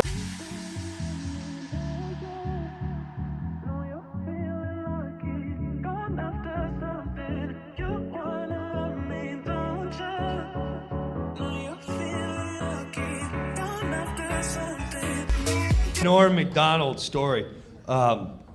We were filming a sketch. Now, before, when we first got Saturday Night Live, Norm MacDonald sat us all down, the cast, and he goes, listen, I'm the update guy, okay? Now, if I want to do a sketch, I'm like the star, and I don't want it, but I'm getting it on. Don't write any of your sketches and put me in them. Don't put me in any of your gay sketches. That's what he said. He goes, but be prepared. If I'm doing a sketch, it's getting on. All right. 2 years later, he doesn't do any sketches. He just does the update. Pamela Anderson comes on. Now, whenever a beautiful woman would come on, Chris Kattan would always write a sketch where he gets to make out with the girl. And he'd always over-flirt with her, like, Oh my God, you're so sexy. You're hot. I want to sex you up. Think you're cute. I want to go on a date. You single? I want to hot. You're sexy. Which was weird, because I always swore that he lived in the closet. Not that I care. No. I'm just saying, I always, you're like, well, you sure? You can tell me if you want. Because he was very... he's very flamboyant, and he would always bring up gay in conversation, which was, to me, weird. It's like... You're like, oh my God, I was watching football. I don't know, it just started making me feel gay. You ever feel that way? No. Not really. But if it makes you, all right. And I took that as a hint, because... Like a pot smoker will hang out with a group, and they'll go, and there's always one that drops the little hint to test the crowd. Like, yeah, so if we go out tonight, it'd be weird. I don't really smoke pot, but, maybe tonight if someone's got nothing. But I would never do that, because it's weird, it's drugs and stuff. But you automatically know, like, oh, okay, he's looking for, I'll talk to you when no one's around. So I didn't know if Kattan was that guy. I'm like, oh my God, because he'd say it a lot. I'm like, oh my God, I was on an airplane, and I don't know, I just felt gay. Not me, but, whatever, knock it out. So,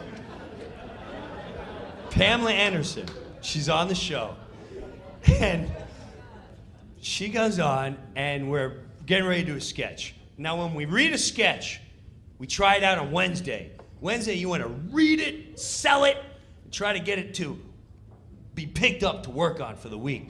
Now, Norm MacDonald is playing the guy from the Twilight Zone. I don't remember his name, but the sketch is like, imagine, if you will, another place and time. Welcome to the Twilight Zone. So, but Norm, this is how he reads the sketch. He goes, hey, imagine, if you will, another place and time. Twilight Zone, yeah, pig faces. Well, they picked the sketch up, and they put me, Kattan, and Sherry O'Terry in the sketch, okay? Now, it's Saturday.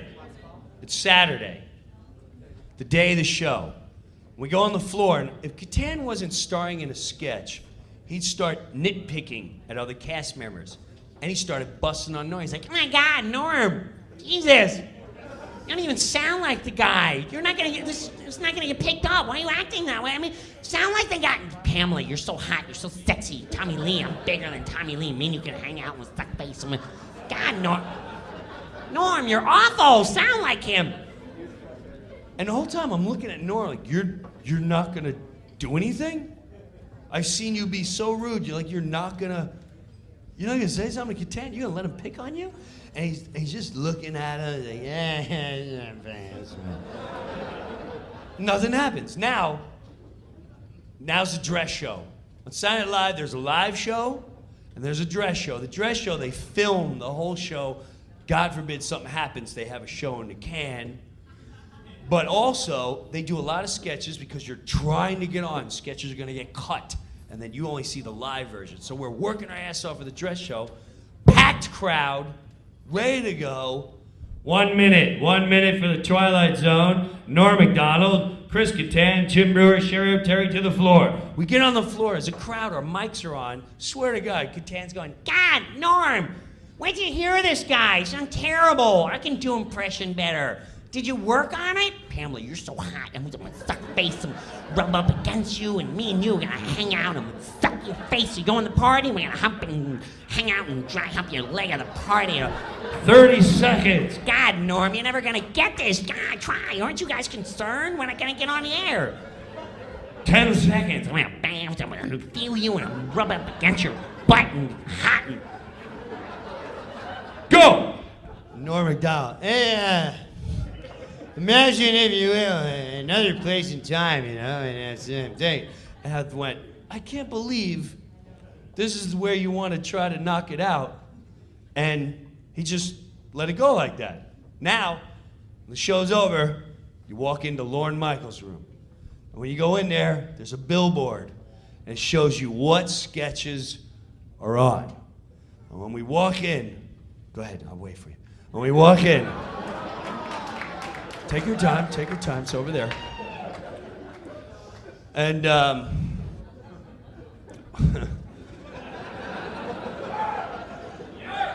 when we first walk in, it says the Twilight Zone sketch. I'm like, wow, how did that make it? So here we are, live show, monologue. Pamela Anderson comes out, first sketch of the night. 1 minute for kickoff of the show. Jim Brewer, Sherry O'Terry, Chris Kattan, Will Ferrell, not Will Ferrell, Norm MacDonald, all this stuff. So we get there, live show, 1 minute to live on the air. Kattan starts. God, Norm, you're like terrible. We got 1 minute. You're gonna sound terrible on national television. Don't you care? Oh my God, you don't even care? Don't you feel gay? God, what's wrong with you? And I can't believe, I'm getting mad that he's trying to throw Norm off his game. He's live TV. And then, oh my God, Pamela, you go to the party, you're hot, I'm gonna sex you up. 30 seconds. God, Norm, wait till you hear him. It's terrible. Why don't you stay at the update desk? 20 seconds. Pamela, you're so hot. 15 seconds. Norm had a cigarette, puts it out. 10 seconds. Hey, Kattan. By the way, if everyone didn't know, Kattan's gay, but he doesn't tell anyone he's gay. And that's why he's this angry little bitch, and he just takes it out on everyone, and he tries to hit on Pamela Anderson, who you know would never be with you. She went Tammy Lee. 5 seconds. So why don't you just come out of the closet and admit you're gay and you wouldn't live a lie, you little bitch? We're on! Imagine if you will. Another place in time. In a highly unusual ruling, the California State Supreme Court declared this week that O.J. Simpson attorney Alan Dershowitz is, quote, one ugly bastard.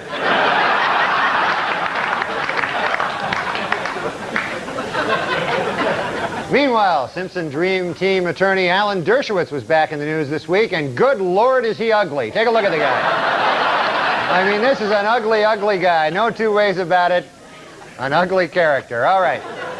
It was reported this week that Simpson prosecutors Marsha Clark and Chris Darden often passed sexually explicit notes back and forth at the trial. Notes which discussed each other's, quote, turn-ons. And according to the notes, both Darden and Clark are turned on by the same freakish thing, Alan Dershowitz.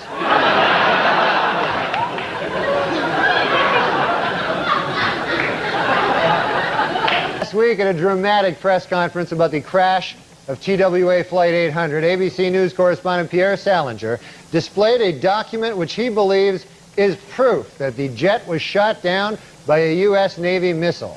Later, he proudly showed reporters his solid gold Rolex that he bought on the street for just $15.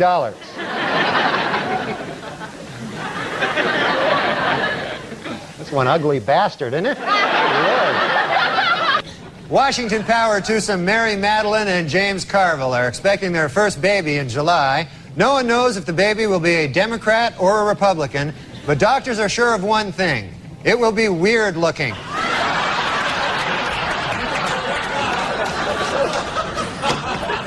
Leona Helmsley fired a maid this week for stealing her Victoria's Secret lingerie. And you think she looks hot here, huh? Imagine, if you would, with the... This week, President Clinton made history when he nominated Madeleine Albright to be first female Secretary of State. Responding to critics who say that she is not the best choice, the president insisted, quote, "She looks a lot better after a couple of drinks."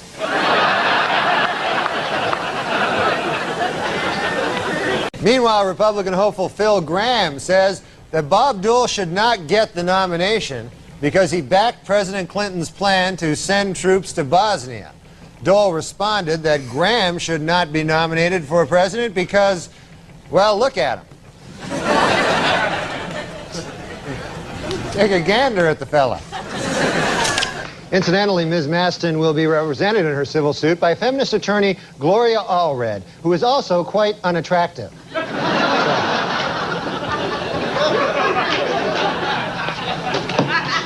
No box of chocolates, that one. The most famous vineyard in France, Chateau Mouton Rothschild, has been getting complaints about a new wine label which features a sketch of a naked woman. It should be noted, however, that the sketch is of Sally Jesse Raphael. So.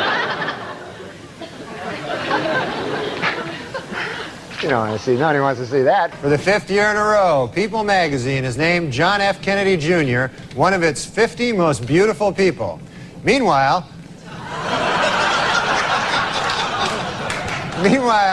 Big Red Nose magazine has named Ted Kennedy one of its 50 faces most ravaged by drink.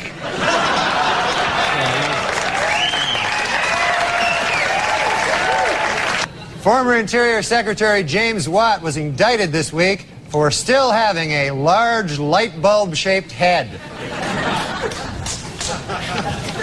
To discourage worship of the Dalai Lama, the Chinese government has banned all photos of the exiled Tibetan leader, except for this photo from the 70s. And filmmaker Ken Burns announced that following his baseball series, his next documentary project will be a 12-hour, 8-part history of the dorky haircut. The first deaf Miss America, Heather Whitestone, was crowned last week in Atlantic City. Although completely deaf, she is an expert lip reader. Personally, I don't think she's that pretty, you know. Not my cup of tea. According to an obscure 14th century law, British Army Captain James Hewitt could be hanged for having an affair with Princess Diana. The punishment for having sex with Princess Diana is death. The punishment for having sex with Princess Anne is having sex with Princess Anne. Senator Strom Thurmond, at 94, the oldest person ever to serve in Congress, has been hospitalized this week with a bout of the flu. Doctors who examined the senator thoroughly got kind of nauseous.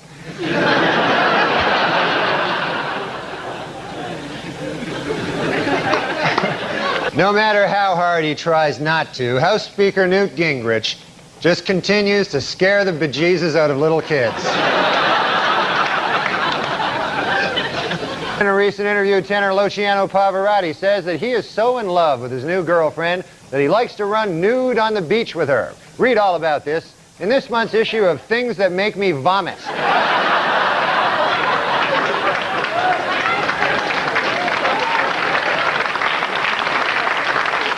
That picture makes me vomit as well. A new development in the Marv Albert story. This week, his accuser, Vanessa Perhatch, decided to go public, allowing news agency to print her name and picture. Following the publications of the photograph, legal experts were left wondering, who was the real victim?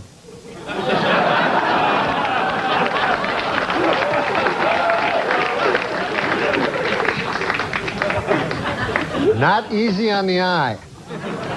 Well, it's official. Sportscaster Marv Albert, convicted last month on assault and battery charges, will serve no jail time. But the big story was outside the courthouse, where the second accuser from his trial, Patricia Maston, showed her face in public for the first time. This new development had legal experts asking once again, who was the real victim here?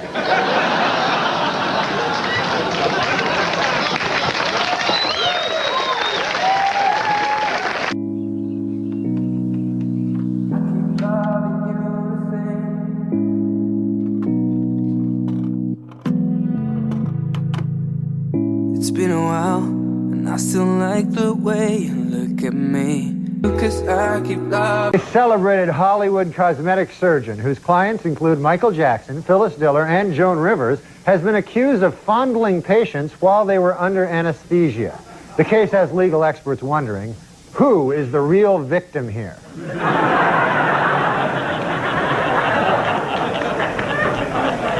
This week, a milestone in rock music. REM drummer Bill Berry has announced that he is quitting the band. Berry, who has been with REM for 17 years, says the decision to leave was entirely mutual between himself and his giant eyebrow. They talked it over and they decided it was best for both of them. An extremely rare albino lobster found recently in Maine will not end up on a dinner table, but will instead live out its days in a private aquarium. The lobster has already been flown from Casco Bay to Texas, where it will be lovingly cared for by rock legend Johnny Winter. Finally, in entertainment news, there are rumors that actor Don Johnson is dating 71-year-old San Francisco socialite Denise Hale. An observer who spotted the couple necking in a restaurant will have trouble getting an erection for the rest of his life. Pick one of your favorite deadly sins. Well, gluttony. I remember one time a preacher that I used to know when I was a young boy. And he said he always driving his bicycle, you know, here and there and here again. Always driving his bicycle. So, what's going on? I was going to tell you a story. I know, but it has to do with this. Okay. And he's a good man, pious man. And one day, his bicycle went missing. So my daddy said to him, Bert, that was his name. We weren't Catholic, you know, he just called the preacher by his first name. Bert, I think I know how to find out who stole your bicycle. How would I do it? When you're when you're doing your sermon next week, you just go through the 10 Commandments. You just go through the 10 Commandments from 1 to 10. And when you hit number 8, thou shalt not steal, you look at the congregation and you'll see somebody. See doing this here, you know. Fiddling with his glasses. That's your thief. I'll do it, Bert says. So my daddy told me that story, and I was really hankering to see that speech that Bert was going to say that day. So he goes through the 10 Commandments. Starts from 1 right down to 10. Now he gets to 8 and speeds right through it. Speeds right through 8. My daddy said, "What the hell?" So afterwards, you get outside. Bert, what in earth happened?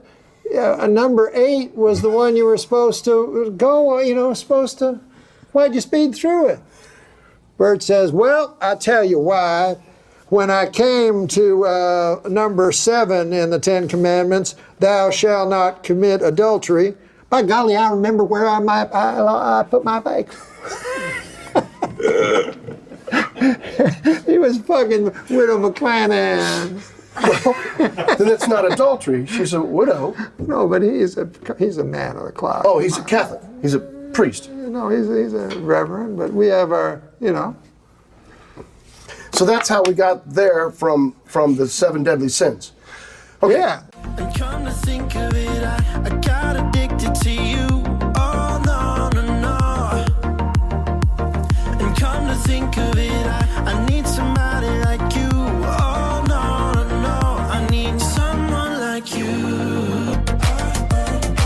So that's where I would inform myself. I would take, I was trying to take you, I would take lust. Yeah.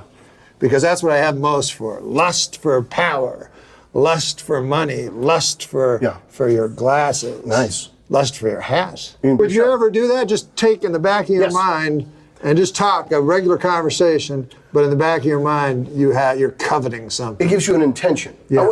I can't remember if I've ever used covet, but it gives you an intention to play. Because in improvisation, you're always, you don't have a script. No, I know. All you have to do is listen to what the other person said, but it gives you a point of view. So it helps, drive the scene forward. It's like having a secret. Would you suggest this for any actor, improvisational classes? Sure. Yeah. I think it's wonderful. Good stage muscle. Yeah. Yeah. Yeah, because I did stand-up, and it's kind of the opposite, It's I mean, you're talking to the audience. You don't have anybody to talk to. You kind of have the audience. You're just keeping them at bay. You know what I mean?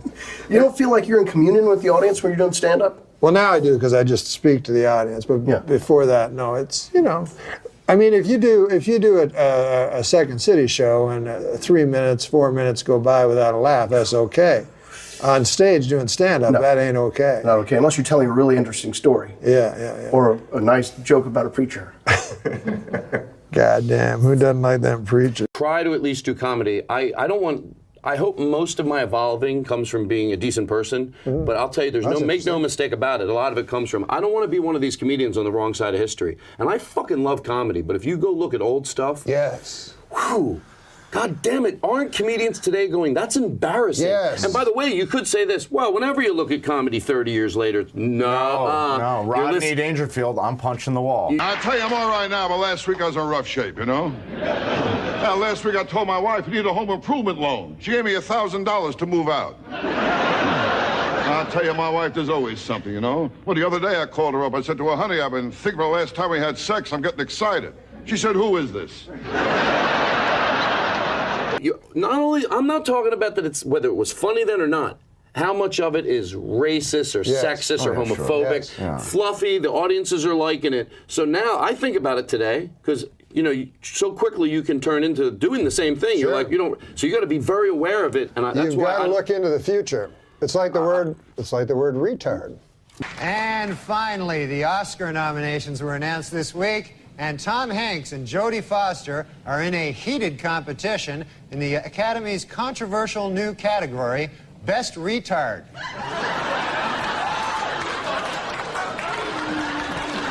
Some people are holding on to it, and it's amazing because before you argue with it, they should stop saying retarded.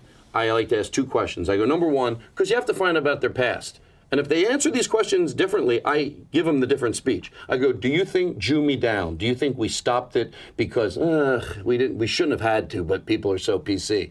And if they went, no, that's horrible. I think crude is funny. I think crass is funny. Crude, crass, it fucking makes me laugh. Again, just be crude and crass towards the right things. Because I think what everyone's saying is, God, can't we have a sense of humor? Can't we laugh at each other? Most comedians that use that on stage, that line a lot, can't we laugh at each other? Can't they laugh at each other? I want to go, of course we can laugh at each other. What the fuck are you talking about? That's not your question. Your question is, can't we laugh at each other? Stereotypes have been overdone. Can't we? Like, you're gay, I'm straight, this guy.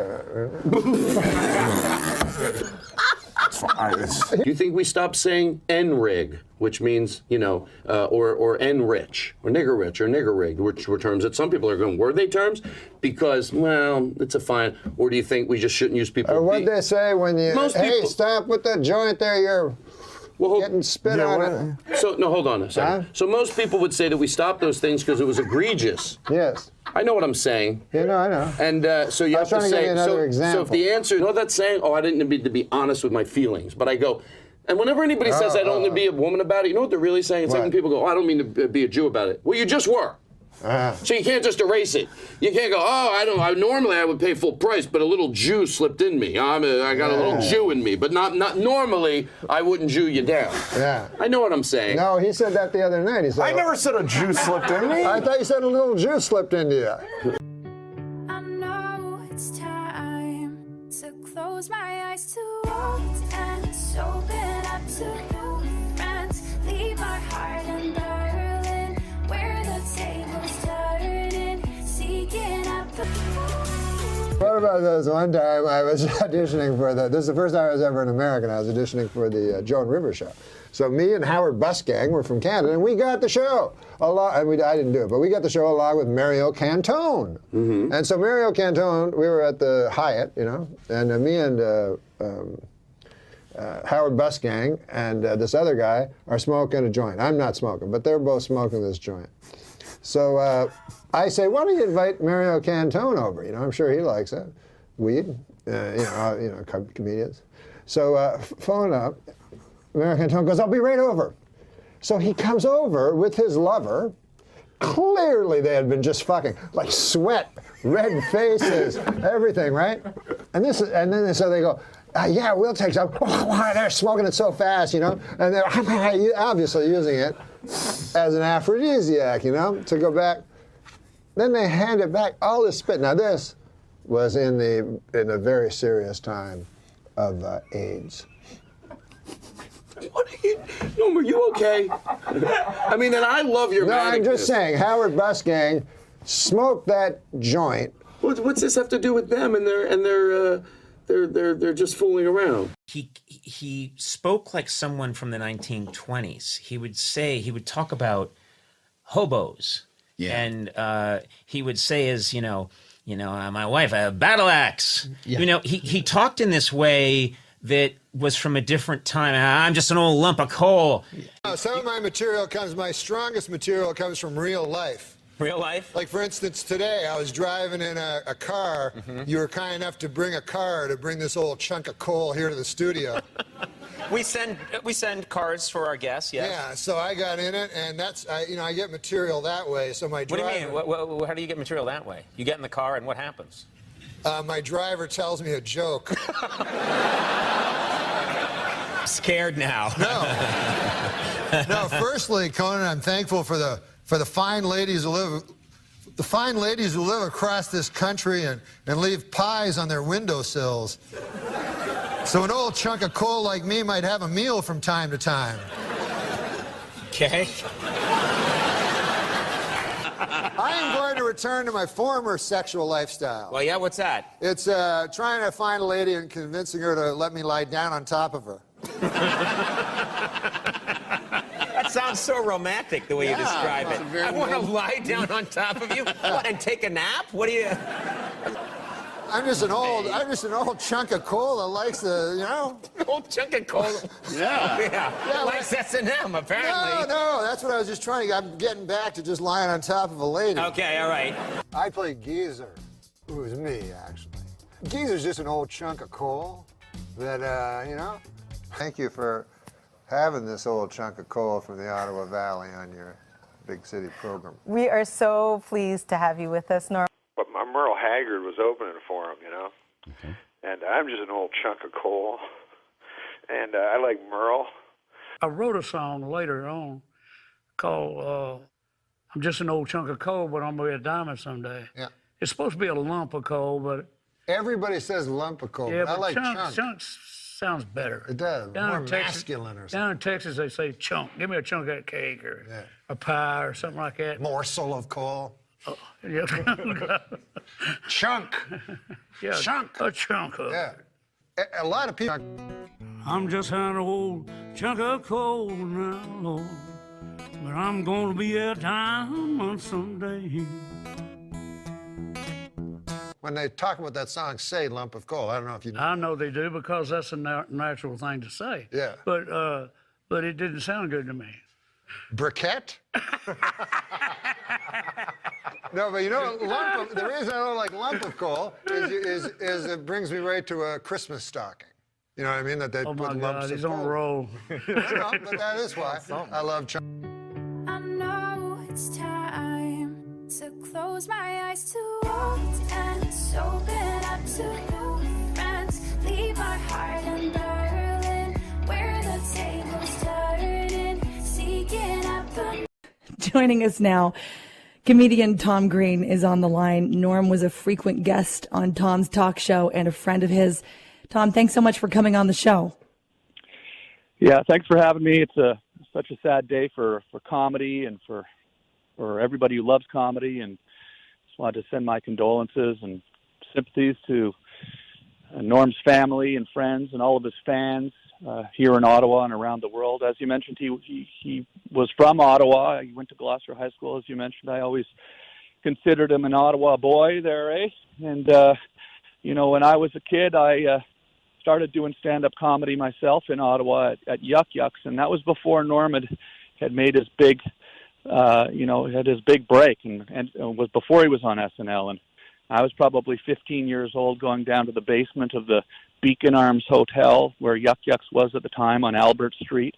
And Norm was probably in his mid-20s, and he was unlike anybody I'd ever seen on stage. A different kind of comedy than I'd ever seen on television or anywhere. Just the acerbic, sarcastic, surprising delivery. And you mentioned his deadpan voice and delivery was something that was very new. And it made me very inspired as a kid, because I knew he was from Ottawa, and here he was up on stage being funnier than anybody I'd ever seen on TV. And shortly after those first years of starting stand-up, we heard that Norm had moved to Los Angeles. He was writing for the Roseanne show.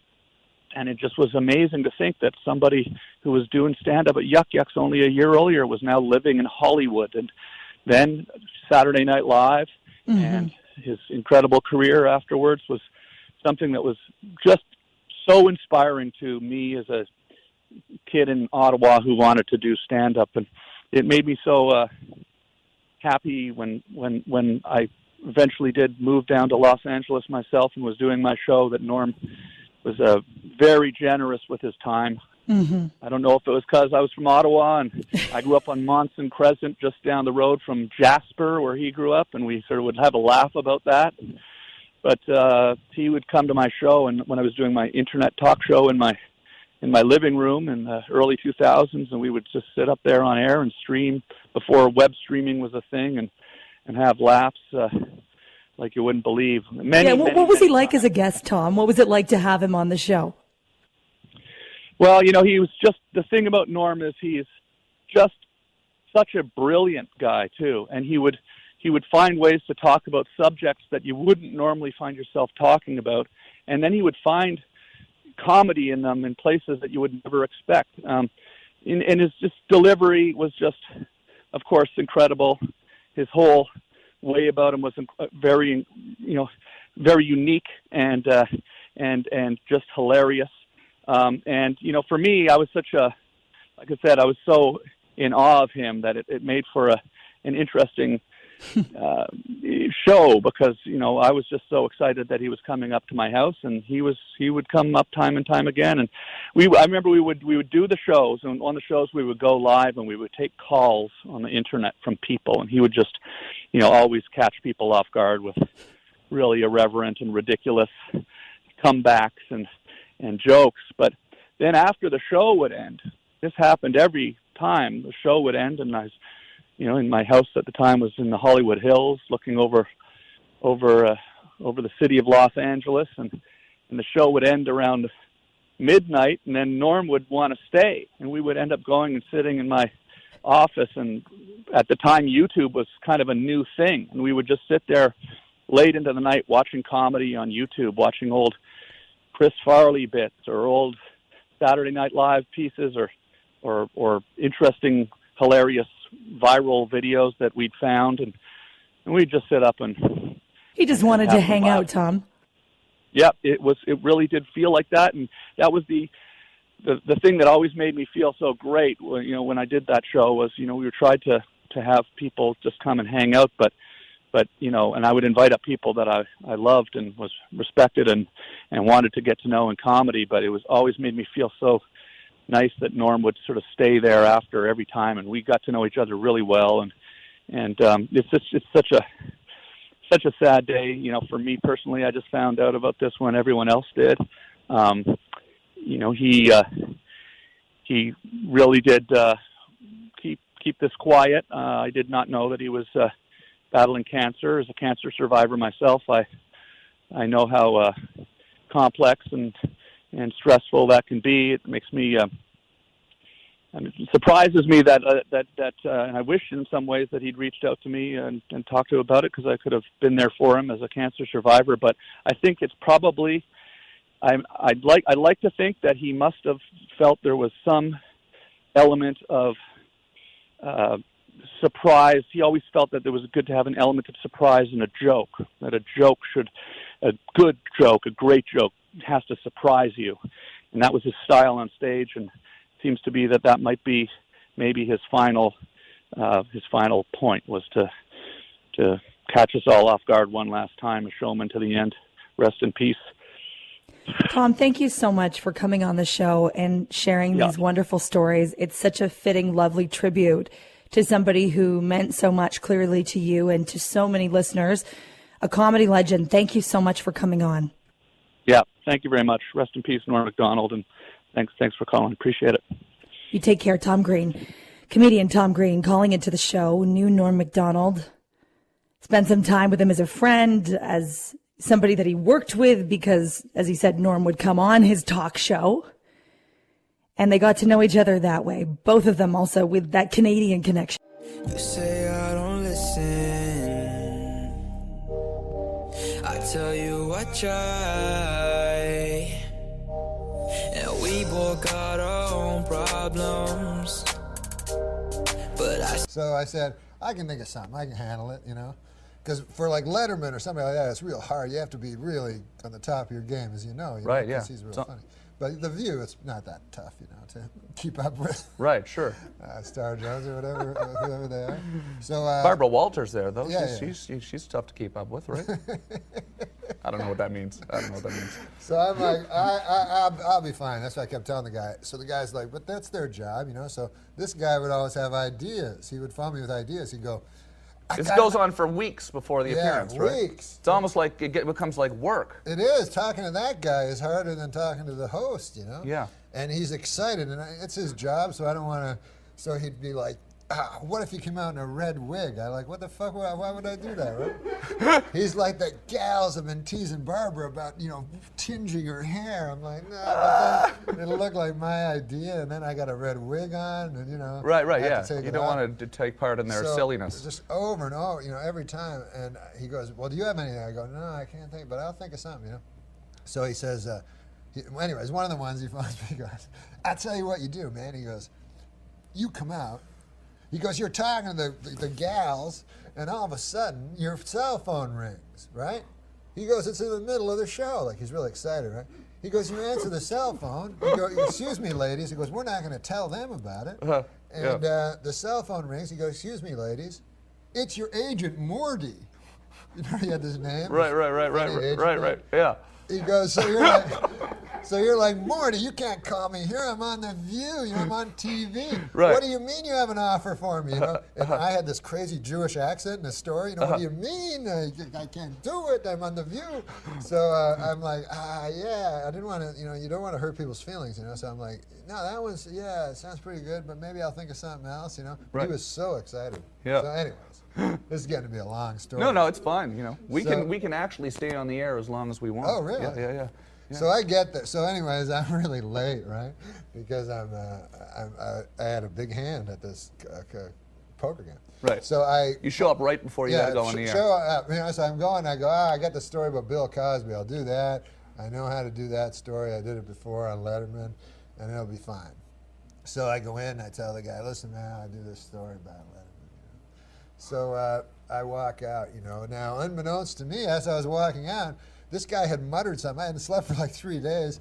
And he says, the phone call, you know. So I go, oh, yeah. You know. I didn't know what he was talking about, but he had slipped like a cell phone. He put a cell phone in my pocket. Oh. You know? So anyways, I got out there. And then... He'd slipped a cell phone in your pocket. Yeah, thinking I was in for this gag, right? And it's all set to but ring. I forgot. You forgot about it. I forgot about it. Okay. So, and all hell breaks loose, obviously. So I go out to the, so I go to the View, and those 4 bags are sitting there. You know? Oh, come on. So, no, ladies, women, you know. Yeah. It's not politically correct to say bags. No. But was you know, you Rosie got Michael wasn't Richards is saying the N-word. I can't say the B word. No, you can say that, absolutely. I want to talk later about now they have the F word for fag, which is really strange. Yeah. But the guy from Grey's Anatomy got in trouble for yeah, saying. the N guy, the N-word guy. The F word. No, but he was an N-word guy, wasn't he? I can't remember. That was the irony. Everybody's. No, he was African American. Everybody's going nuts out there. He was African American. Yeah. Said the F word. He said It'd be the F funny word. if you were an African American. You know, if you were a racist, you would not say African American. Maybe you'd say the A word. What's the A word? The African American. Oh yeah, yeah. But so I go on the yeah. View. Yeah. So this is what had happened to me a month previously. This was whenever the first election was, the Bush. Right. Bush against Gore. Al Gore. Yeah. The first time, right? I know nothing about politics, you know. And so. But This what is happened- right after the election? This is before the election. Okay. Before the first election. So what happened was I got a call from this guy, Ben Stein. You know that guy? Sure, yeah. So he said, how'd you like to meet George Bush? He's running for president, you know? So I go, holy fuck, that would be cool, you know? Meet a guy running for president. Maybe later he'll become president, and I'll be his buddy, because this is how naive I was, because I knew him like 2 months before he became president. Right. So in Hollywood, you know, obviously very liberal, right? So so Gore showed up, and it was like Barbara Streisand and every giant star in Hollywood, right? So when Bush plane came down, literally it was me and Ben Stein. We were the celebrities. Right. So it was really lame. And then when George Bush came out with his wife, he said to her, "See, I told you he'd come," about me. Right. They were expecting maybe it would just be Ben Stein. They were really happy that two celebrities showed up. Right, sure. You know, and real peripheral celebrities.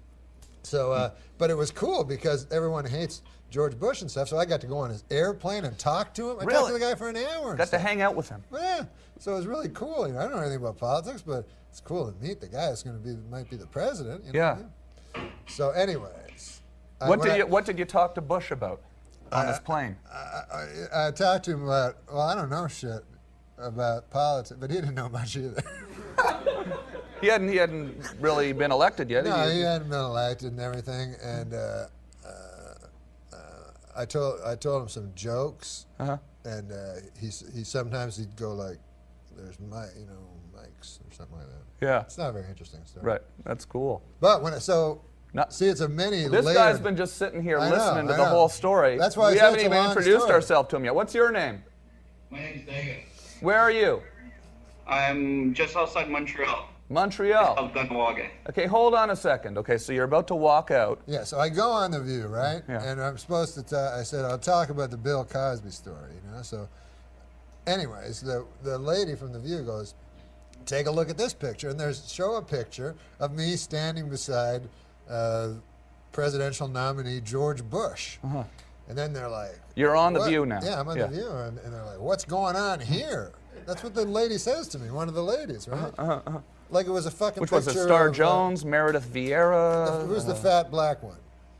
Well, Star Jones left the show, though. She's There was not a on there fat African American. Star Jones, I think. Yeah. That was the She lady. lost a lot of weight later, too. Yeah, apparently. yeah. It was big.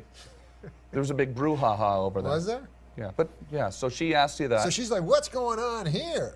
Right? And it's just a picture of me with a guy running for the president. But the way they said it, it was like that picture of Kurt Waldheim with Hitler in the fucking woods, right? I'm like, I don't know. Like, what's wrong with this, right? So just to be crazy, kind of like, and just because they got under my skin, I don't know nothing about politics and nothing. I said, well, it's better than that guy that's in there now. That guy murdered a guy, Bill Clinton, right? Right. And then they're like, what? And I go, they go, what? So I go, he murdered a guy, remember? Some guy killed him because I remember somebody died. Right, sure, yeah. Someone who had committed suicide. Yeah, absolutely, yeah. And I heard a crazy conspiracy thing that they killed him. So you just start, yeah. I'm like, he killed, don't you remember that? You know, but I'm acting like everybody knows it. I'm just acting like a retard. And then Barbara Walter goes, you're walking a pretty thin line, mister. And I'm like, I thought it was a matter of public record. Barbara, you're a newswoman, back me up, you know. It kept going on, and it was like, fucking, you know, and I remember she kept going like, you're one piece of work, mister, like getting really really crazy taking angry. you seriously, yeah. Yeah, Not remembering that, you know, the jokes on Weekend Update were... So I just did it to be like...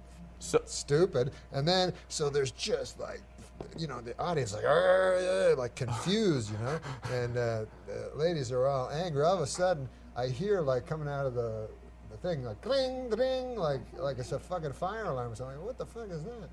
And then I remember it's my phone, you know, my cell phone, this joke. Oh, yeah. The producer backstage saw that everything was going to hell and decided to fix it, you know.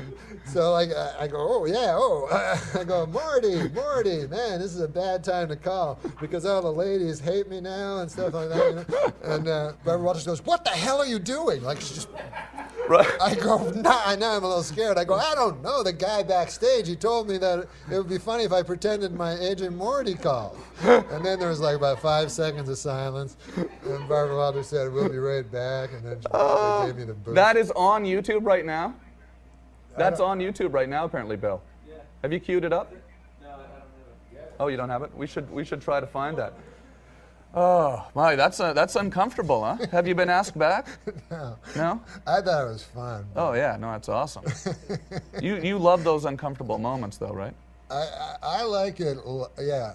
Like with stand-up, if I bomb, I really, really like that. Yeah? Yeah. Do you ever get like that? Oh, yeah, all the time. Every night here. I always think about this. I wrote it down because I want to make sure I got it right. This is my favorite Weekend Update joke of all time that I think about often. It is a perfect Norm joke. The richest girl in the world, billionaire Athena Onassis, celebrated her 10th birthday this week. What's it like to be the richest girl in the world? Well, to give you some idea, at the party, they had 2 cakes. The richest girl in the world, billionaire Athena Onassis, celebrated her 10th birthday this week. What's it like to be the richest girl in the world? Well, to give you some idea, at the party, they had 2 cakes.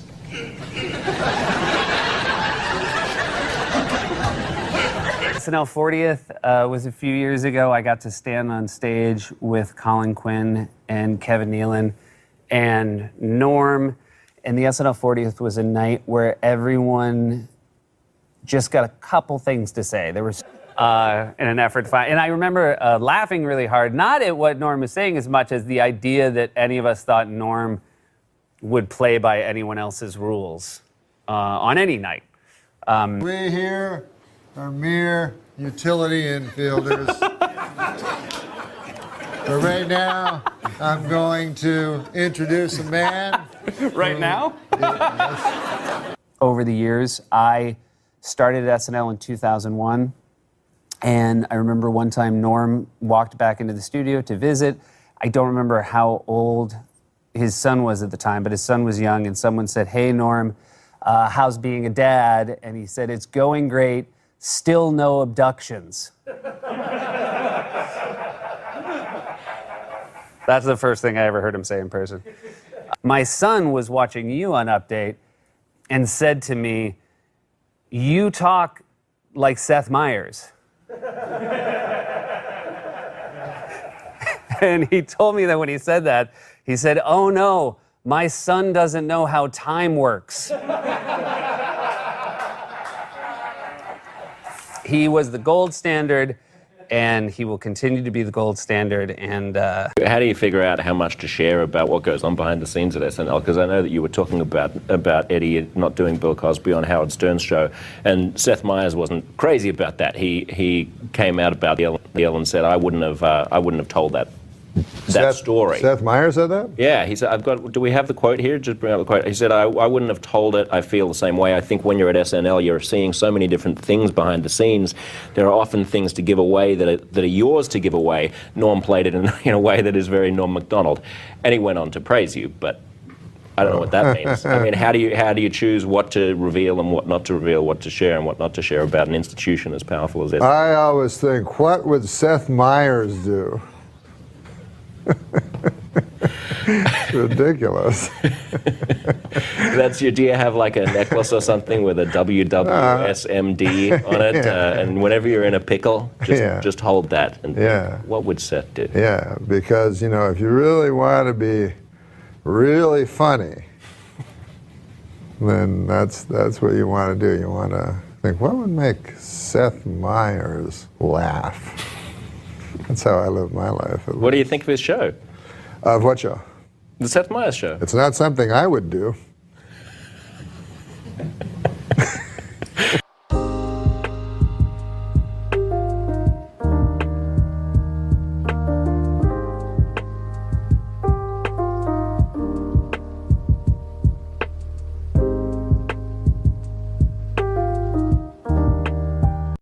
So what was the story about The Tonight Show for you, about ruining a chance to get on The Tonight Show? Because you must have done The Tonight Show a bunch. I mean, I feel like I remember seeing you on The Tonight Show.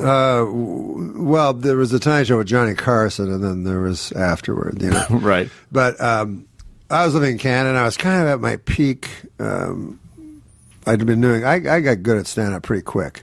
So I was about 2 years in, and I was really good, you know. And I said, I'll go. Carson had announced he was going to retire in 8 months. So I said, I'm going to go to move to Los Angeles and be the last comedian on The Tonight Show and have him anoint me and call me over to the couch, and it'll be a big deal, you know. And so there was this talent booker for The Tonight Show who had a lot of power.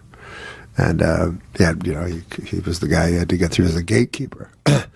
So, anyways, but he was very frustrating to work.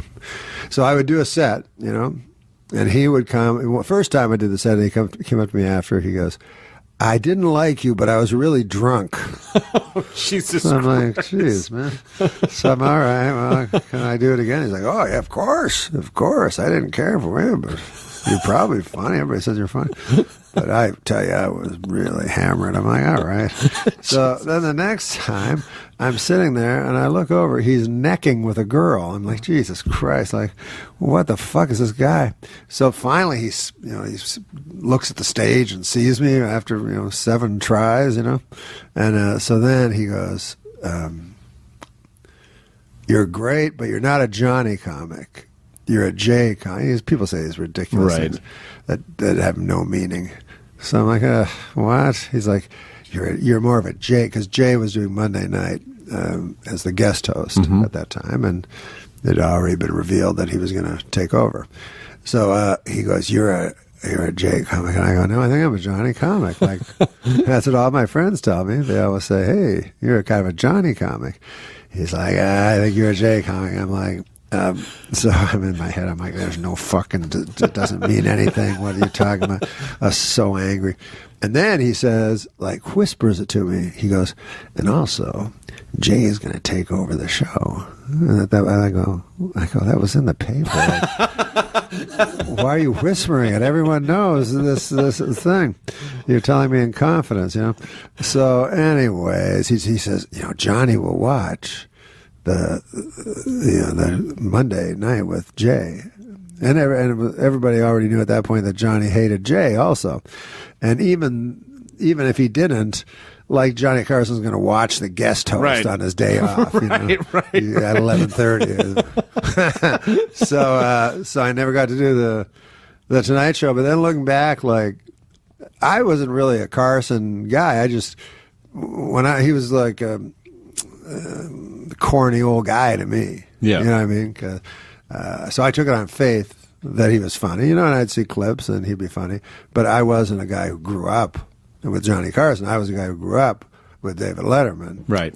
So it probably was better for me to have my first spot on Dave, You got sorted into the right house. Yeah, without knowing it, It turned out I was a Dave comic. You were neither a Leonard comic nor a... Yeah.